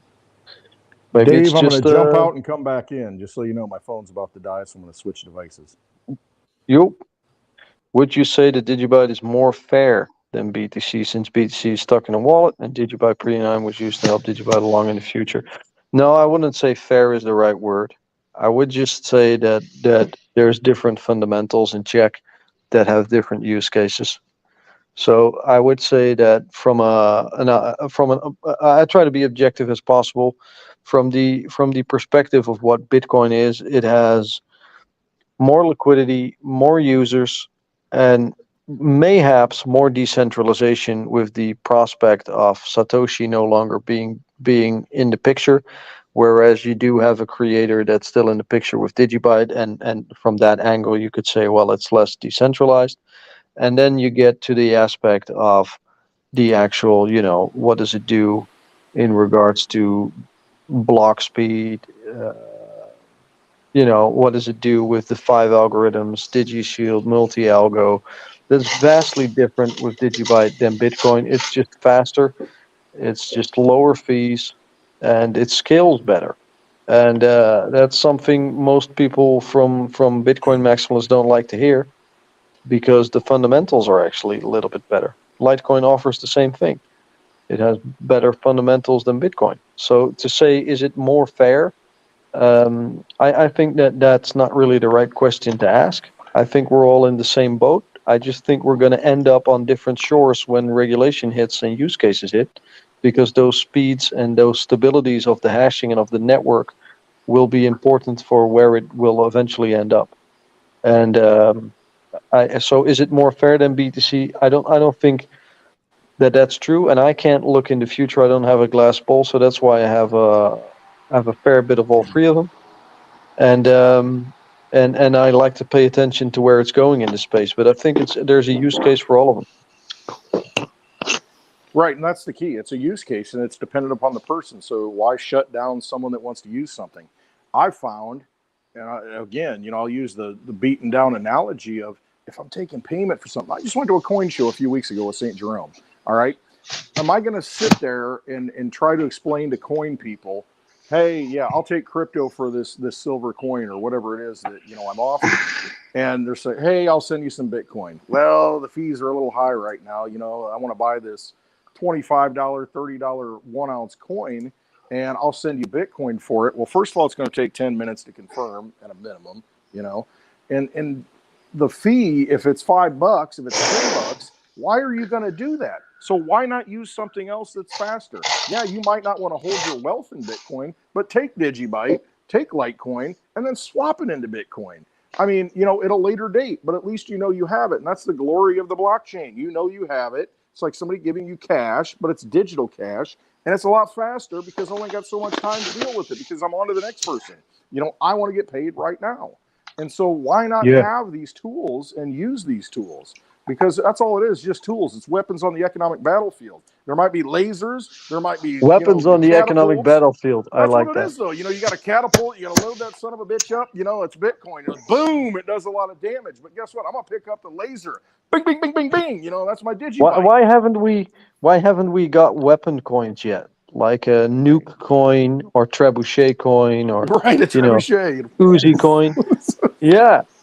That's what they are, though. I mean, they hold that little niche. It's like the cannon doesn't win the war. The catapult, the trebuchet does not win the war. It's all these things. The bayonet might win the war.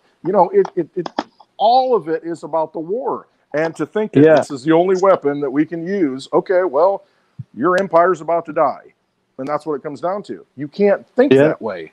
And I think it's also a timing issue. I think it's fair to say that Bitcoin will probably be first mover. Yeah, it has been. It holds its value. I mean, it's got the power. It's got the staying power. It's the sun in the sky. We all get that. And it's like, so why are we arguing about that? Well, we got the sun. We don't need the moon. We don't need all these other things in the universe. We don't need the stars. It's like, no. I mean, that's not how human beings work. That's not our experience in life. It's about all these different things. I don't smoke the same cigar. I mean, I like different things. Just like Javier, you like different flavors of mermaids. It is what it is.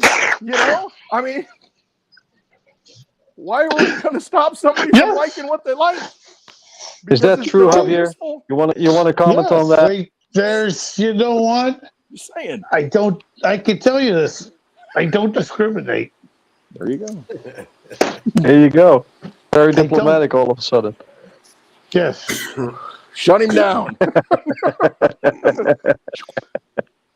Speechless. Well, and here's another point, right? With Bitcoin, Litecoin, Digibyte. Back in the day, when these exchanges first came about, they didn't ask Bitcoin for $300,000 to list Bitcoin, did they? But they did for Digibyte. They did for Digibyte. They did for all these other coins that did have a pre-mine. And, of course, because they couldn't make money on it. Exactly. So, and here's the other kicker, is that Digibyte does not have money to just shell out to this exchange and that exchange just to be listed. I mean, and here's the other kicker. It's on the internet, digibyte.org. You can go download the integration guide, and if you accept Bitcoin or Litecoin, so SHA-256 and Scrypt are two mining algorithms out of 5 that Digibyte uses. So if you have the ability to accept Bitcoin or Litecoin, you immediately have the ability within 5 minutes or 15 minutes of coding. But just say 5 minutes of coding, you can immediately accept Digibyte as payment.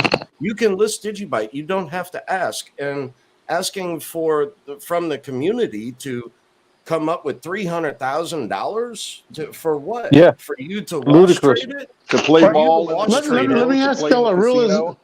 Come on. Let me ask you a question.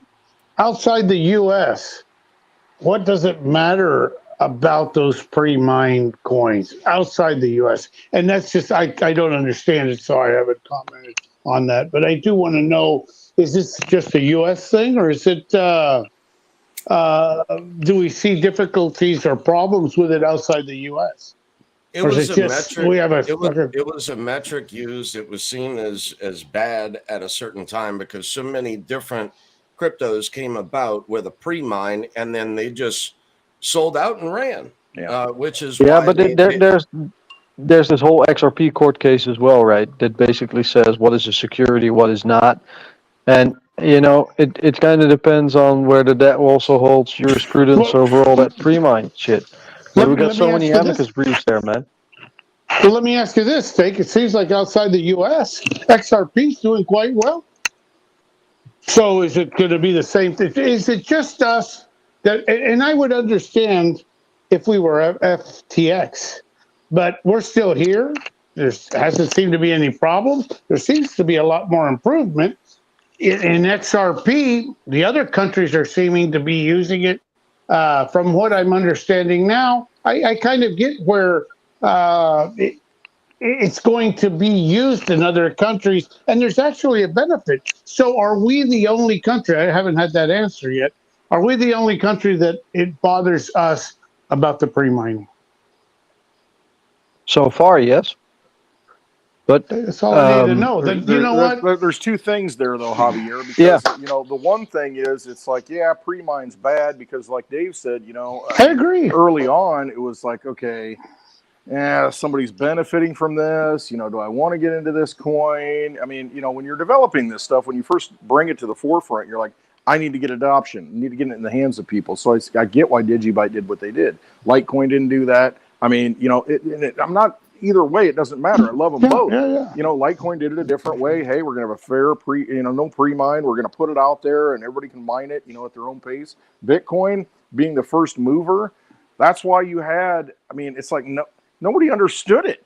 Nobody got it. And so the person mining it ahead of time, yeah, they benefited. You got a million of them, you know, and then somebody else starts mining. It wasn't an issue when Digibyte came out. It wasn't an issue a year after Digi. It wasn't an issue 5 years after and that's where the government comes in and they start making rules. The SEC starts making rules, so they got a problem with it on that front. So fundamentally, it's really easy to win a. It's really easy to win a game. I'm sorry. Well, it's really easy to win a game when further down the line you go, well, that goal was illegal because you used your right foot, and we've decided to change the rules and say you could only make it with your left foot. You look back at NFL films and you're like, oh, that wasn't a catch. You know, we got instant replay now, and that wouldn't have been a catch nowadays. Or look, that wasn't a touchdown back then, you know, because now we can look at it from every angle. But, you know, when you're looking at it at the time, it's like, well, it is what it is. Those are the rules we had. I mean, this is how we had to live it out. That's the rules we had. And now we look back and through the lens of technology and history and say, well, that should have never happened. Well, different times, man. That's just I'm not saying that it's right, wrong. Other people didn't take advantage of it. People got screwed. I'm not saying any of it. But what I am looking at it is it's been around for a long time. Yes, the history has proven that it has value. There was a time that there could have been rules set, and you can't come in after. Now it's a great. Put it this way: you can't come up and go. Anything that was pre-mined is now illegal because the government could do that, and now Bitcoin's out of the picture. Why? Yeah, because the U.S. government. Yeah, because you can make that argument. Yeah, you can make that argument. Okay, so now no more Bitcoin. So let's go back to fiat. Yeah. Why not? Well, why pre-mine it? It's going up. Mine it at will, you know, to this day. We just create as much as we want. And so that's the thing. At least there are defined rules in these protocols. Yeah, maybe 0.5 of it got out there. But because I want to see the game fair through the market. I mean, you know, we know and maybe I don't understand all this information, Clint. I don't know how to do my homework on that, but I get a feel for situations, and these are just instinctive questions to a person, commoner, that hasn't done the studies. And my first question is, wait. Okay, I understand that a company just came out and started pre-mining, and the rules were no. This came out, and it wasn't a year, 2, 3, 4, 5, 6. Wait. And it wasn't Gary Gensler, it was the other guy. Where was he at setting rules? Where were the rules being set? And how come the rest of the world hasn't seen the importance of the U.S., which is 330 million people, as the most important, the ones that are going to set the rules? And please don't tell me it's the military state, because I will fight that argument all day long. Right now, we are one of the strongest, but we seem to be losing a few battles. Well, the way I look at it, it is what it is. They either stand on their own 2 feet, they stand on their own network at this point, or they don't. There's been a lot of coins that went by the wayside. Exactly. Does it work right now? And then so you look at it and you say, you know what? there might have been a little bit of pre-mine. Is somebody holding that right now? No. You can track it and say, hey, these different people got it. They did what they had to do. Dogs are acting up. And then, I mean, here we are 10 years later. It's still working. Here's another question. You're going to buy it? You're going to use it or not? Here's another question. The FCC didn't see FTX coming. He met with them. Gensler met with them. Nobody saw FTX. Nobody did their homework. No, they did. They were in the White House. I mean, Sam Bankman-Fried. And nobody saw was in that. the White House. And they allowed it to go on till everybody lost their money. But now we're going to get a functioning company, and we are going to put standards on them and say, no, you pre-mine this over here. Well, there's other people that stole. Put it this way. Not only that, I don't want to mention other, but we have friends in other coins that I don't understand. I would never buy them. I consider them a Ponzi. Here they are. I mean, it's not a pre-mine. It's a smart contract that says, hey, here's 100 billion of them. And let's it seems like a Ponzi scheme. But you know what? Where was the FCC to come in and save these people from losing their ass? From Celsius, from Terraluma. But they only decide after they receive their fines? I mean, I need to know where they set the standards. And then it smells a little bit. So Goalposts move, Javier. Goalposts move. They redefine the rules. They move wherever they want to move them, and you either pay attention and move with them, or be stuck on the sideline. Yeah, pretty much. And that's it. And they want us to, like right now, when you see these crashes down in the market, what do you think's happening? I mean, somebody's taking possession of these coins. Somebody took possession of the FTX coins that they didn't have, when it came time to withdraw. When it all ended, where did those coins go? Where did the Bitcoin and Litecoin go that they didn't have? One thing I won't do is respect them. Yeah. And one thing I also won't do is say this system that we have right now is good. Because it's not. We all know it's not. It's not. So I'm not going to pretend that it's great, and I'm not going to respect the shit out of them just because they hold a position that used to meant something. People believe in rituals and in history, and it has some gravity to a position, and I get that. And I don't mean to shit on the position, but I actually shit on the person because the person shits on the position. But seriously. It's and you can call it corruption. You can call it the consequence of greed. It's a parody. It's absurd, and I also don't subscribe to the notion that the general public is too stupid to realize what's happening. I mean, we get it. Yeah, but we know what's happening. We all know. We're at the other end of it. Yeah, we got to identify. It's so hard for people, to get their head around what's happening. I mean, they know it's happening, but they don't know the mechanics of it. They don't know how it's happening. And it's very simple at the end of the day. The Fed prints or the Fed raises interest rate. And that, in my mind, that was it. That's the game. That's your boom and bust cycle because they control the money. It's their casino. Yeah. It's their chips. They can revalue the numbers on the chips as long as we're playing in the casino and we're happy and we're getting our free drinks and getting our handouts and bringing us food, and we sit there and we play. And until we say, okay, this sucks. I don't like this anymore. Yeah, I might gain. I might feel good and get a bigger stack of chips. But the thing is, I'm still beholden to everything inside these walls without windows and clocks. I don't know what time it is. I don't know what's going on the outside. I'm in the casino. Until you wake up and realize they control the whole thing. Not only that, you might win the jackpot. But you live in a society where 99 others just lost their life savings. Exactly. So they'll put that shining, moment up there, just like the lottery the other day, last week, whatever it was. 1.5 billion, the fourth largest in history. One guy won it in Florida. And after taxes, after the lump sum payout, out of the 1.5 billion, he gets 500 million. So he lost 66% of it to where? Where did it go? The casino took it. Because you're playing in that casino, but they'll paint that person as, look, see, people can win in our casino. One guy wins. It took 4 months to get that one winner. That's how many losers there were. It sure as fuck didn't went to those 100,000 people that died of fentanyl every year. No, it didn't. Because who cares? They're drug addicts. They did it themselves, right? But you Everything can that be a happens in winner. life, you Go do it buy your yourself. tickets, pay your tax to the Yeah. government, your voluntary tax, in the lotto. And see, that's what they want. They got to put the winners up there, so you think, okay, yeah, I got to keep playing because we all want to get ahead.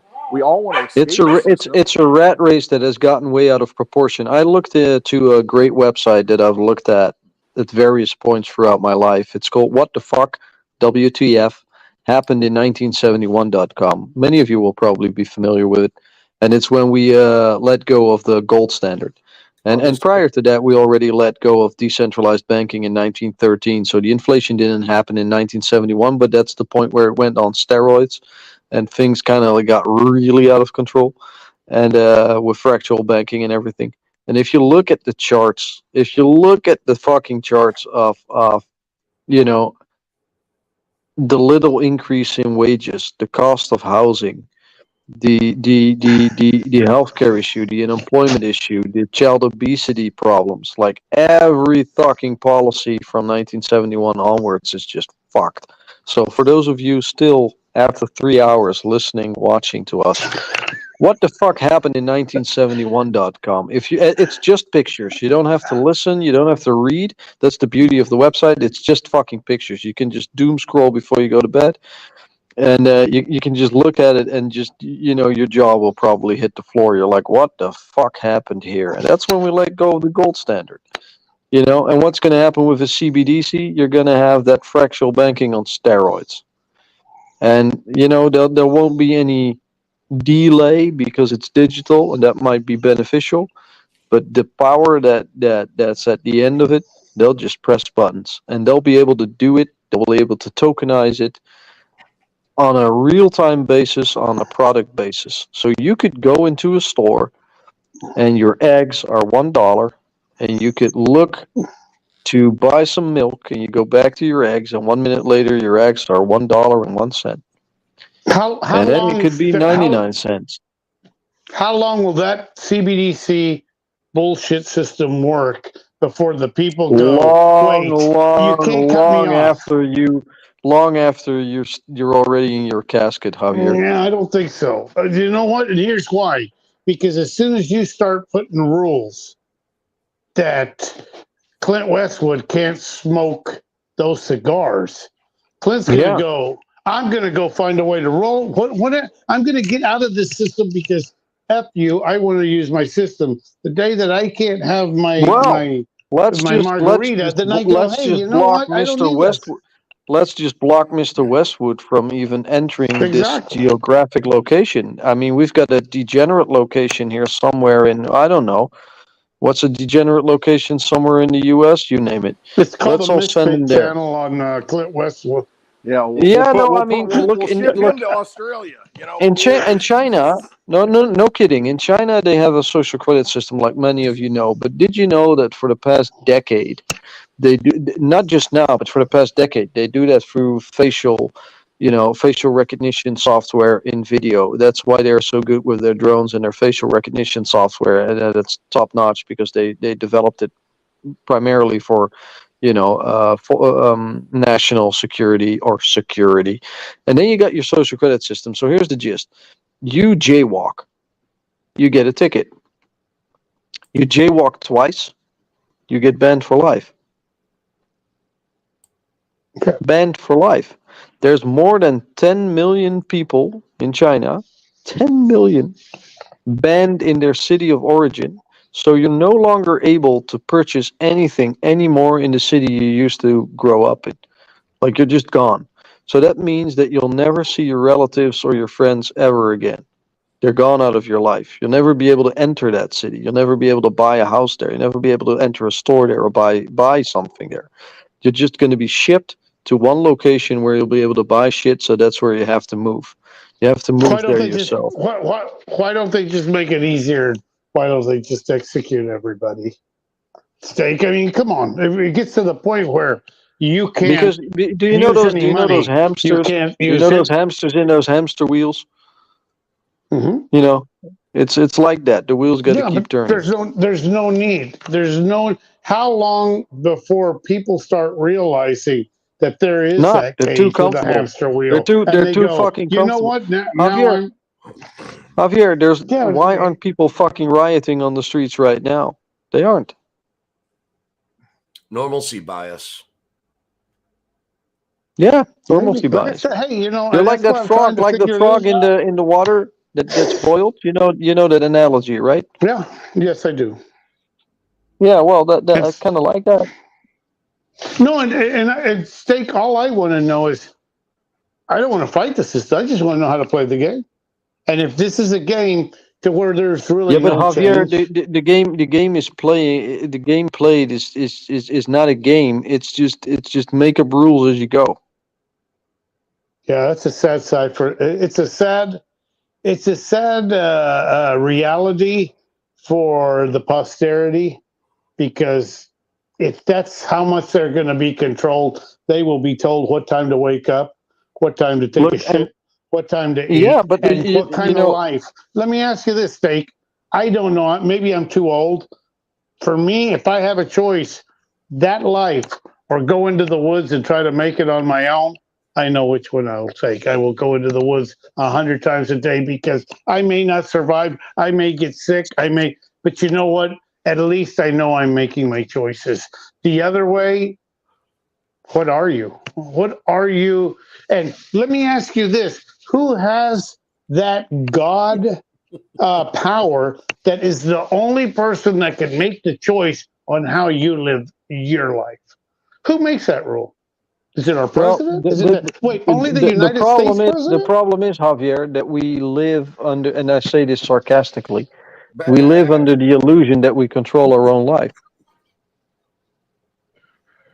Well, to a certain point, we do. No, to a certain, some of us do, and I would say to an extent we have that illusion. But some of us are a lot freer. Some of us have decided to change the system. Some of us are deciding to go and fix up their house during probably one of the big inflation. It's because of a choice. So there are still choices that we have. The choice is when I walk across the street the second time. Let me tell you something. You used to be in ice cream. So Yes. there's multiple flavors in ice cream, and you could say, Mm-hmm. "Well, I just wanna go and have the choices that I want to have." But Mm-hmm. eventually, those choices of the things that you can buy, the ice cream flavors that you can buy, totally depends on what the ice cream maker is able to import. And you know, you have Yeah, the but at illusion that of point, I choice. have choices. Maybe And I look for another vendor, or maybe I look. You know no, what? no, no, That's no, no, what no, no. this is. What the Here's the funny thing. entrepreneur. The There is entrepreneur no goes, other I will vendor. mix these two flavors. I will There is mix no these other two vendor. flavors and make another flavor. But Look, there is you've no got to other give me vendor. a hope. Hmm. No, well, I agree. There is still innovation, and it's not like completely dictatorial, but it's enough that we don't have an actual free market. No, I agree. I agree with you, State, We 1,000%. don't have a We free haven't market. had It's a that. very sad reality. Like, We don't know capitalism. This well, country, if you this country does not know like capitalism. Javier, look at all the big brands, and then look at where they're being sold, and look at who owns the stocks of those big brands.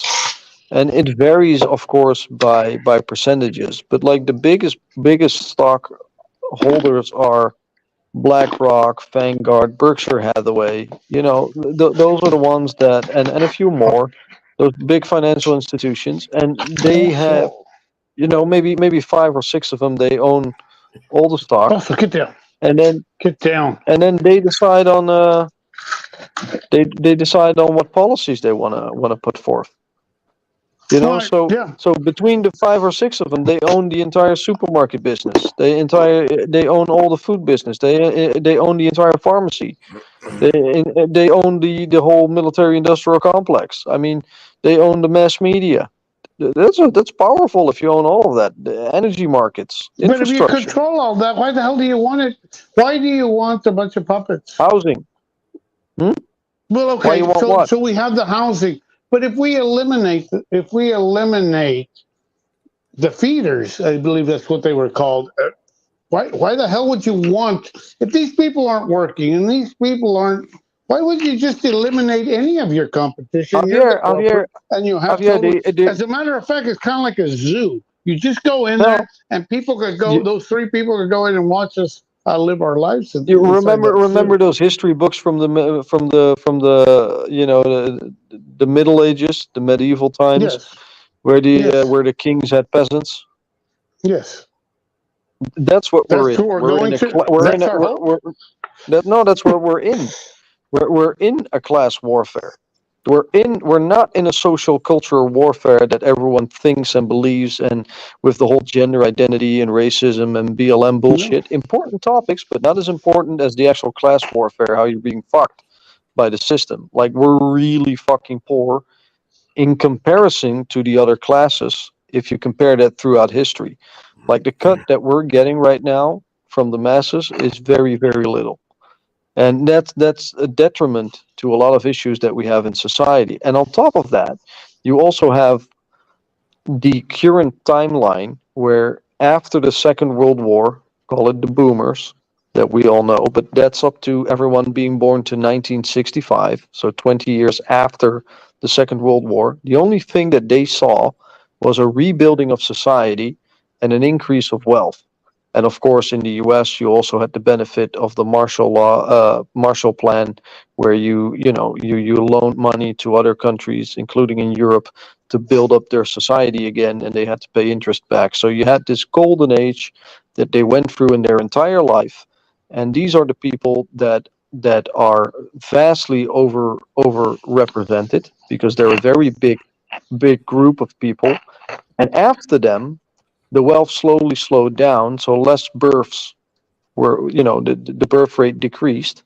So you have an inverse pyramid, is what they call, with in general very, very many people at the top of an older age, and then you go down to the youngest age, and there's not a lot of people there.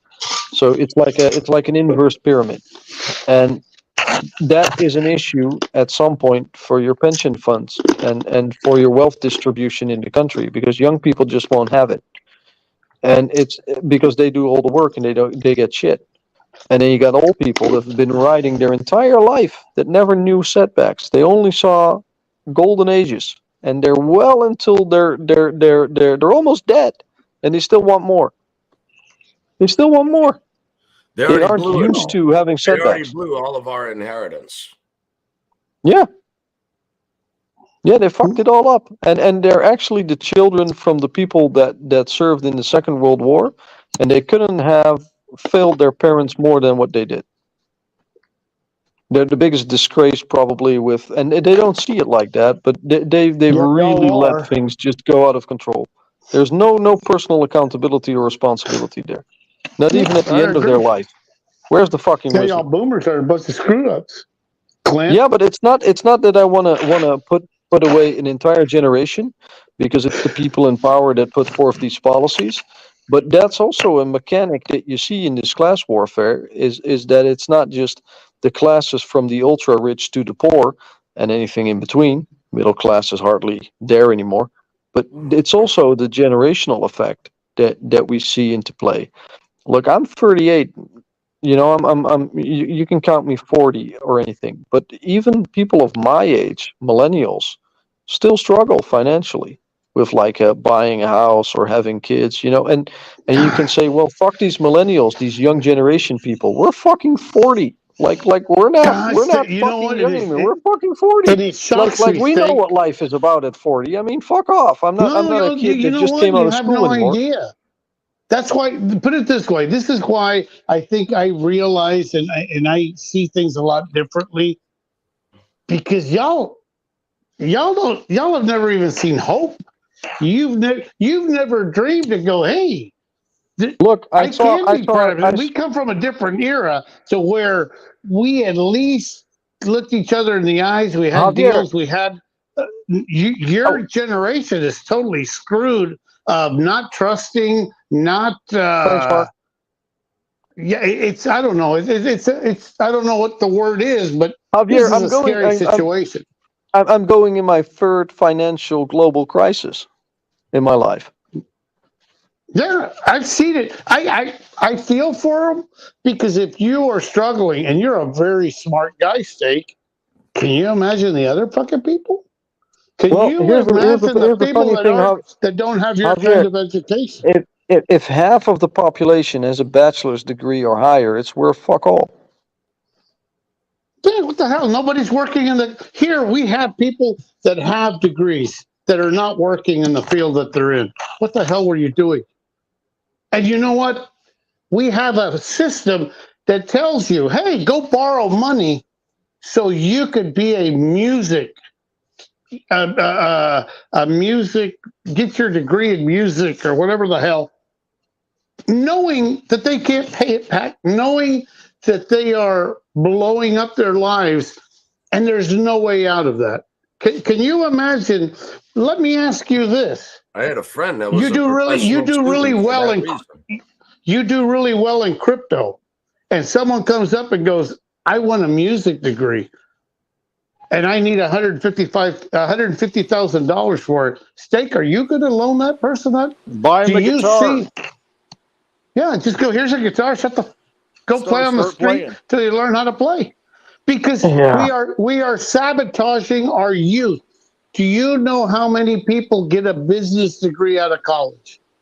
Do you know how many people use their business degree? You know why I know that? Because I lied through all my jobs to get that and said I did go to college back when there wasn't as much computers. And they just believed me and they thought I fit the part and I got the job. So I had the same job as the person that had a college degree. You can't do that now. So now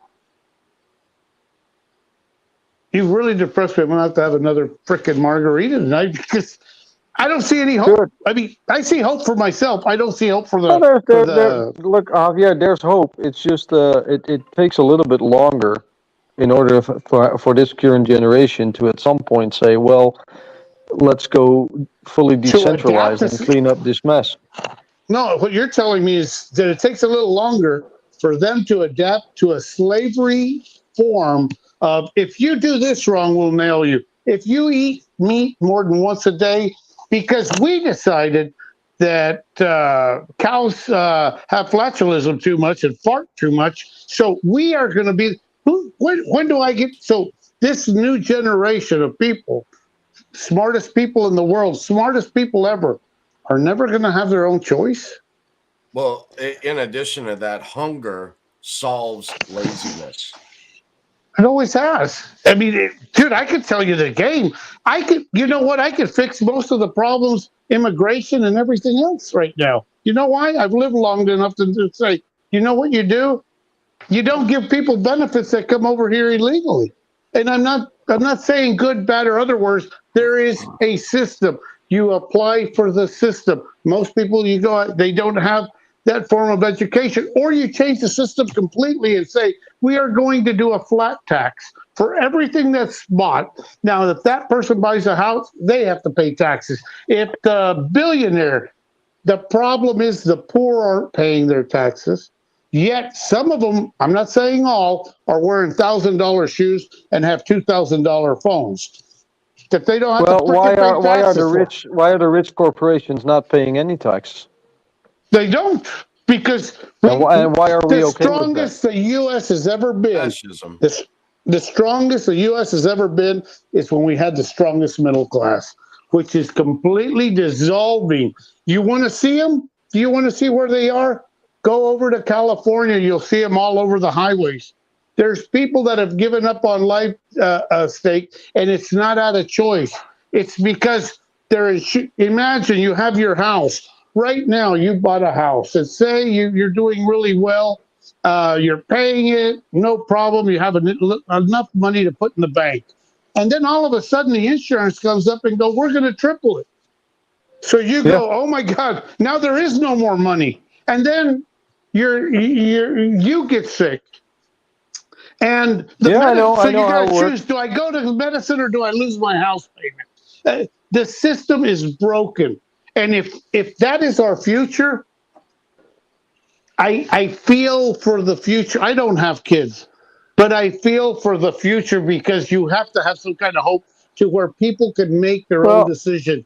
That's how we evolve. If there is no benefit Javier, for me, the thing about this time is it gives a lot of opportunity, but if you don't do anything, then and you don't make let's put it this way, if you don't take control of your life and make choices, someone else will. someone else. I agree. I mean, it's not that I disagree with you, Steak. It's just that I guess I get empathetic to the generation where I come from a generation where I could be out till the lights went out. Lights came outside down the street. That was our curfew. Right now, we have people that are enslaved into their own house because we have taught them fear. And this new technology, even though it's the best technology in the world, shows you what can happen to you because some idiot or three idiots can come over there and beat the hell out of you for no reason at all, and because Javier, wait till you hear about artificial intelligence. We're going to allow it. Yeah, wait till you hear about artificial intelligence and what that will do. Well, I can't wait. I know we're in 3 hours into this. I can keep going, whichever y'all want. No, I'm going to go to bed in a bit. Great topics. I've enjoyed this, and yeah, it's. Steak, like I said, it's not that I don't agree with. I know that you are probably right. It's just sometimes it's scary. I want to know that the posterity, that the future, that people will have choices, and there's a reason someone studies hard to try to get ahead because they benefit from it, not a socialism where the doctor makes as much as the guy that picks up your trash. I don't want that. I would think that would discourage anybody from further education and for further getting ahead when everybody makes the same paycheck. Hey, fix the money, fix the problems. Fix the money, fix the problems. Yeah, Lawrence Leopard, right? That's what it comes down to. It might be. I don't know. That's just popped into my head. But yeah, no, well, maybe somebody will watch these tapes in the future, and we have someone young enough to make a difference. The money's corrupt, and they know it's corrupt. I mean, the biggest asset on the federal government's books is student debt. They know that. They're not going to cancel that. If they do, then the whole thing starts to unravel. So they're going to kick the can as long as they can, and that's just how things are. And yeah, I mean, people closer to the faucet of the money when it's first created benefit the most. And that's why older generations have benefited the most. Is it their fault? I mean, that's a whole philosophical debate. But the thing is, it was there on the table. They picked it up and they did it. And so now we suffer the consequences of it. And our children suffer the consequences of it. We suffer the consequences of it. I mean, we're all going to have to suffer through it. And we realize, okay, what is this money thing? We need to really think about what it is. I mean, what is our energy worth? What is what I put out into the world worth? And what am I getting in return? And I'm encouraged that people are waking up and realizing that, hey, we're getting shafted.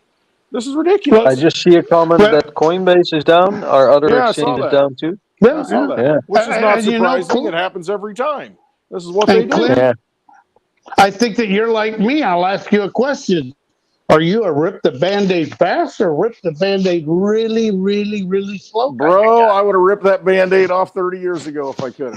Yes. I just rip it off. And that's who I am. Javier, we'll figure it out. Javier, I wouldn't have put a Band-Aid on it in the first place. Exactly. Yeah. We don't need the Band-Aid. Yeah, your generation. Let it bleed. Your generation wouldn't have to.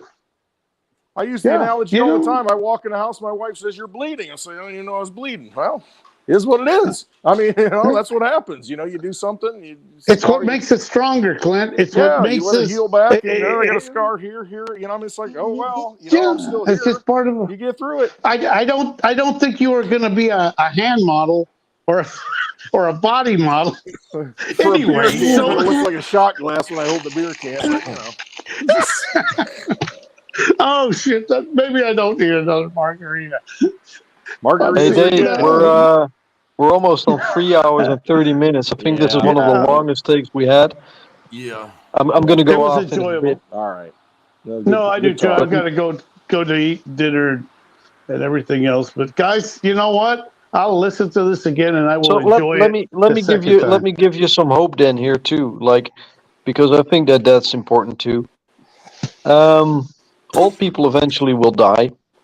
That's hopeful. Yeah, no, death's coming for everyone. That's very simple. It's very simple. We'll Young outlive people them. will die too. Yeah, but not Young as people much turn as into that. old people. So the problem corrects itself. You don't even have to do anything for it. Time solves it. I hope That's so. one.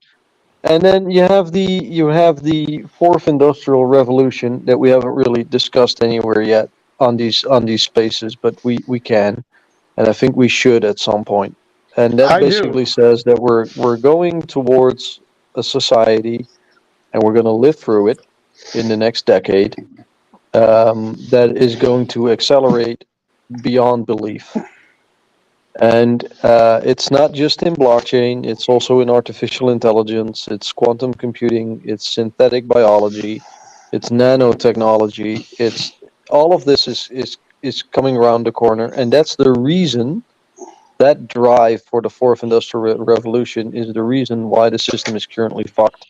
Because they're all building towards this. They're all building their own blue ocean. There's no competence beyond corporations to build pieces for this next revolution that they're trying to build. They're all on the same board. They all have the same 2030 agenda. The whole S&P 500, the whole West is in on it. They want to build something that is going to progress humanity further. The morality of the question is, to what benefit? And who owns the narrative? So those are the topics that I've been discussing for the last couple of weeks with people that are building in the AI community. And it's interesting to see the different, ethics that people have individually, of course, but also like from a morality point of view, where do you want to go? If things accelerate and people have already lost the plot, then to what end? And why would we call such things progress, or could we actually make it progress? Like, can we actually, let the system be out? And what you see right now is that the government is trying to control AI, but AI is not really controllable. It's just going to do what it wants to do. And it's an interesting topic, I think, maybe for another space, because we could talk hours on that. But it's very interesting. New Year's Eve. And We should have a New Year's Eve hash it out marathon. And then Yeah, we'll you know usher in the what? new year, 2024. Maybe we should get that set up. The state's Yeah. telling us there's hope. There's always hope. So, because so, it's so we have humanity. hope. As long as we're alive. There's a chance, as the movie calls it. There's a lot of hope. Like we have a lot of young people that get it. We have technology that's moving forward. We have a system that's coming to its end, and we have the possibility for a new system to emerge from it. It's an opportunity for you individually, but it's also an opportunity for those around you. I would be scarce with giving financial advice to people in your vicinity, because if it doesn't work out, they always get annoyed. They know What is where you that, live. Clint? Yeah, they know where you live. I know. Hey, you want some Right. cigars? I'm here for you, brother. I Right, cigars. and the thing is, why I like these talks is because the space is too big to cover by yourself. Yeah, it is. Even if you want to try to, and if you just if you find some cool nuggets every day or every week, even doesn't matter, share it, man. At me or the rest on Twitter, I don't care, I will read it. If you think this is valuable stuff to put out there, do it. Like, it's how we help one another, by retweeting shit, by tagging shit to one another. And it's like, and that will cut through all the mass media bullshit. Like, if I know that any of you guys are tagging me in a tweet like once a week or even once a day, trust me, I'm paying attention. I'm like, okay, from everything you've consumed today, this is the one that you're saying, check this shit out. I'll watch that video. I'll read that paper. I'll listen to that audio. I don't care. I'll do it. And generally, every single time I've done it, I've gotten better from it. Like, I've listened to a thing on the market that I think, yeah, man, this is a great summary of the last 3 months or something. I don't have to read anything anymore. I just got one thing, and that's all. So for anyone still listening after 3 hours and 30 minutes, Dave's already been trying to push the stop button for 5 minutes now. I'm just going to go on a He's filibuster. gonna nuke it. You know, I'm going to go here on a filibuster, man. I've got to run for government at some point. Just I've got to click run us for off. government at some point. Yeah. No, but Click us off. tag us in it. We appreciate it. Sorry, Dave.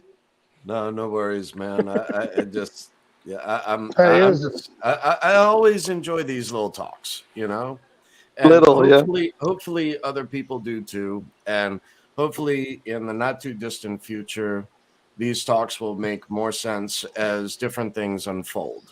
As we come across different things, we'll share them with you. And there are a few things we can't speak of right now. So, you know, I think that over the next couple of years, we're in for a hell of a ride. And that can be taken in many different ways. So be prepared and enjoy the ride. So it's been a hell of a ride for me. I'll say that. So far, I mean, look at where I came from, right? So just a blind cookie boy. I had nothing and no one. And I went out, I got a part-time job to put it all in crypto. Who knew, right? I mean, back then we didn't. So, but was it luck? I don't think so, because you look around at other markets and nothing else makes sense. So yeah, you took action though. You saw it, and you looked for a different way, and you saw a different way, and you took action. And that's what it comes down to. You know, all of us at some point, at some level in our life, we know things are screwed up. You got to take action. And, you know, you may not be the right thing, but you know what? Get out there and do it. Do something. Do what you believe in. Trust yourself, like I always say. You've just got, you know, buy one Litecoin for $65, for God's sakes. You know, if you don't know what any of this is about, just buy one. Go buy 10,000 Digibyte. Just buy it and hold on to it. You know, if you don't understand any of this and you think, you know, maybe these guys, these crazy guys talking for 3.5 hours might have a point. Maybe I should just go do it. Or maybe not. 10,000 Bitcoin for 2 pizzas 13 years ago. Hello. Come on, man. Just get a little bit, you know, and put it in your own wallet, learn how to download it and hold it and forget about it. You know, and keep going on with your life. Can you imagine some random dude on YouTube just tuned into this and is like, fuck it, I'll just buy a Litecoin for $10. Yeah. Fuck it. And then in 2 years, 2 years from now, I'll just set a calendar mark for like March 2025. Sure, I'll look back to it. Right, and say, oh. And then see 3 zeros and be like, fucking hell, what was that video again? I should have bought more. You know, and that's the nature Clint, of the cycle. We were all there. Exactly. We all share the same experience. We all did the same thing. Yep, exactly. And so new people coming into the market, because there's more and more new people, that's what it comes down to. Realize everything you do is digital right now, and they're bringing in a digital system. So why not get those sound digital assets while you can, and they're affordable, and it doesn't cost you a lot. Hey, the dollar's strong right now. Take $100 bill, go get you a Litecoin, and then go out and have a dinner. You know, I mean, you can still do that. I saw something that I think maybe we need to look this up, but like the halving of Bitcoin is that the block reward at some point in 2029 will be 3.25? Or that's next. That's the next halving. In 2024, it'll be 3.25. That's right, and then after that, that one's coming up. Yeah, then it's half of that 4 years later. 1.6. Yeah. I mean, so yeah, isn't that fucking nuts? It's math. That if you really, you know, even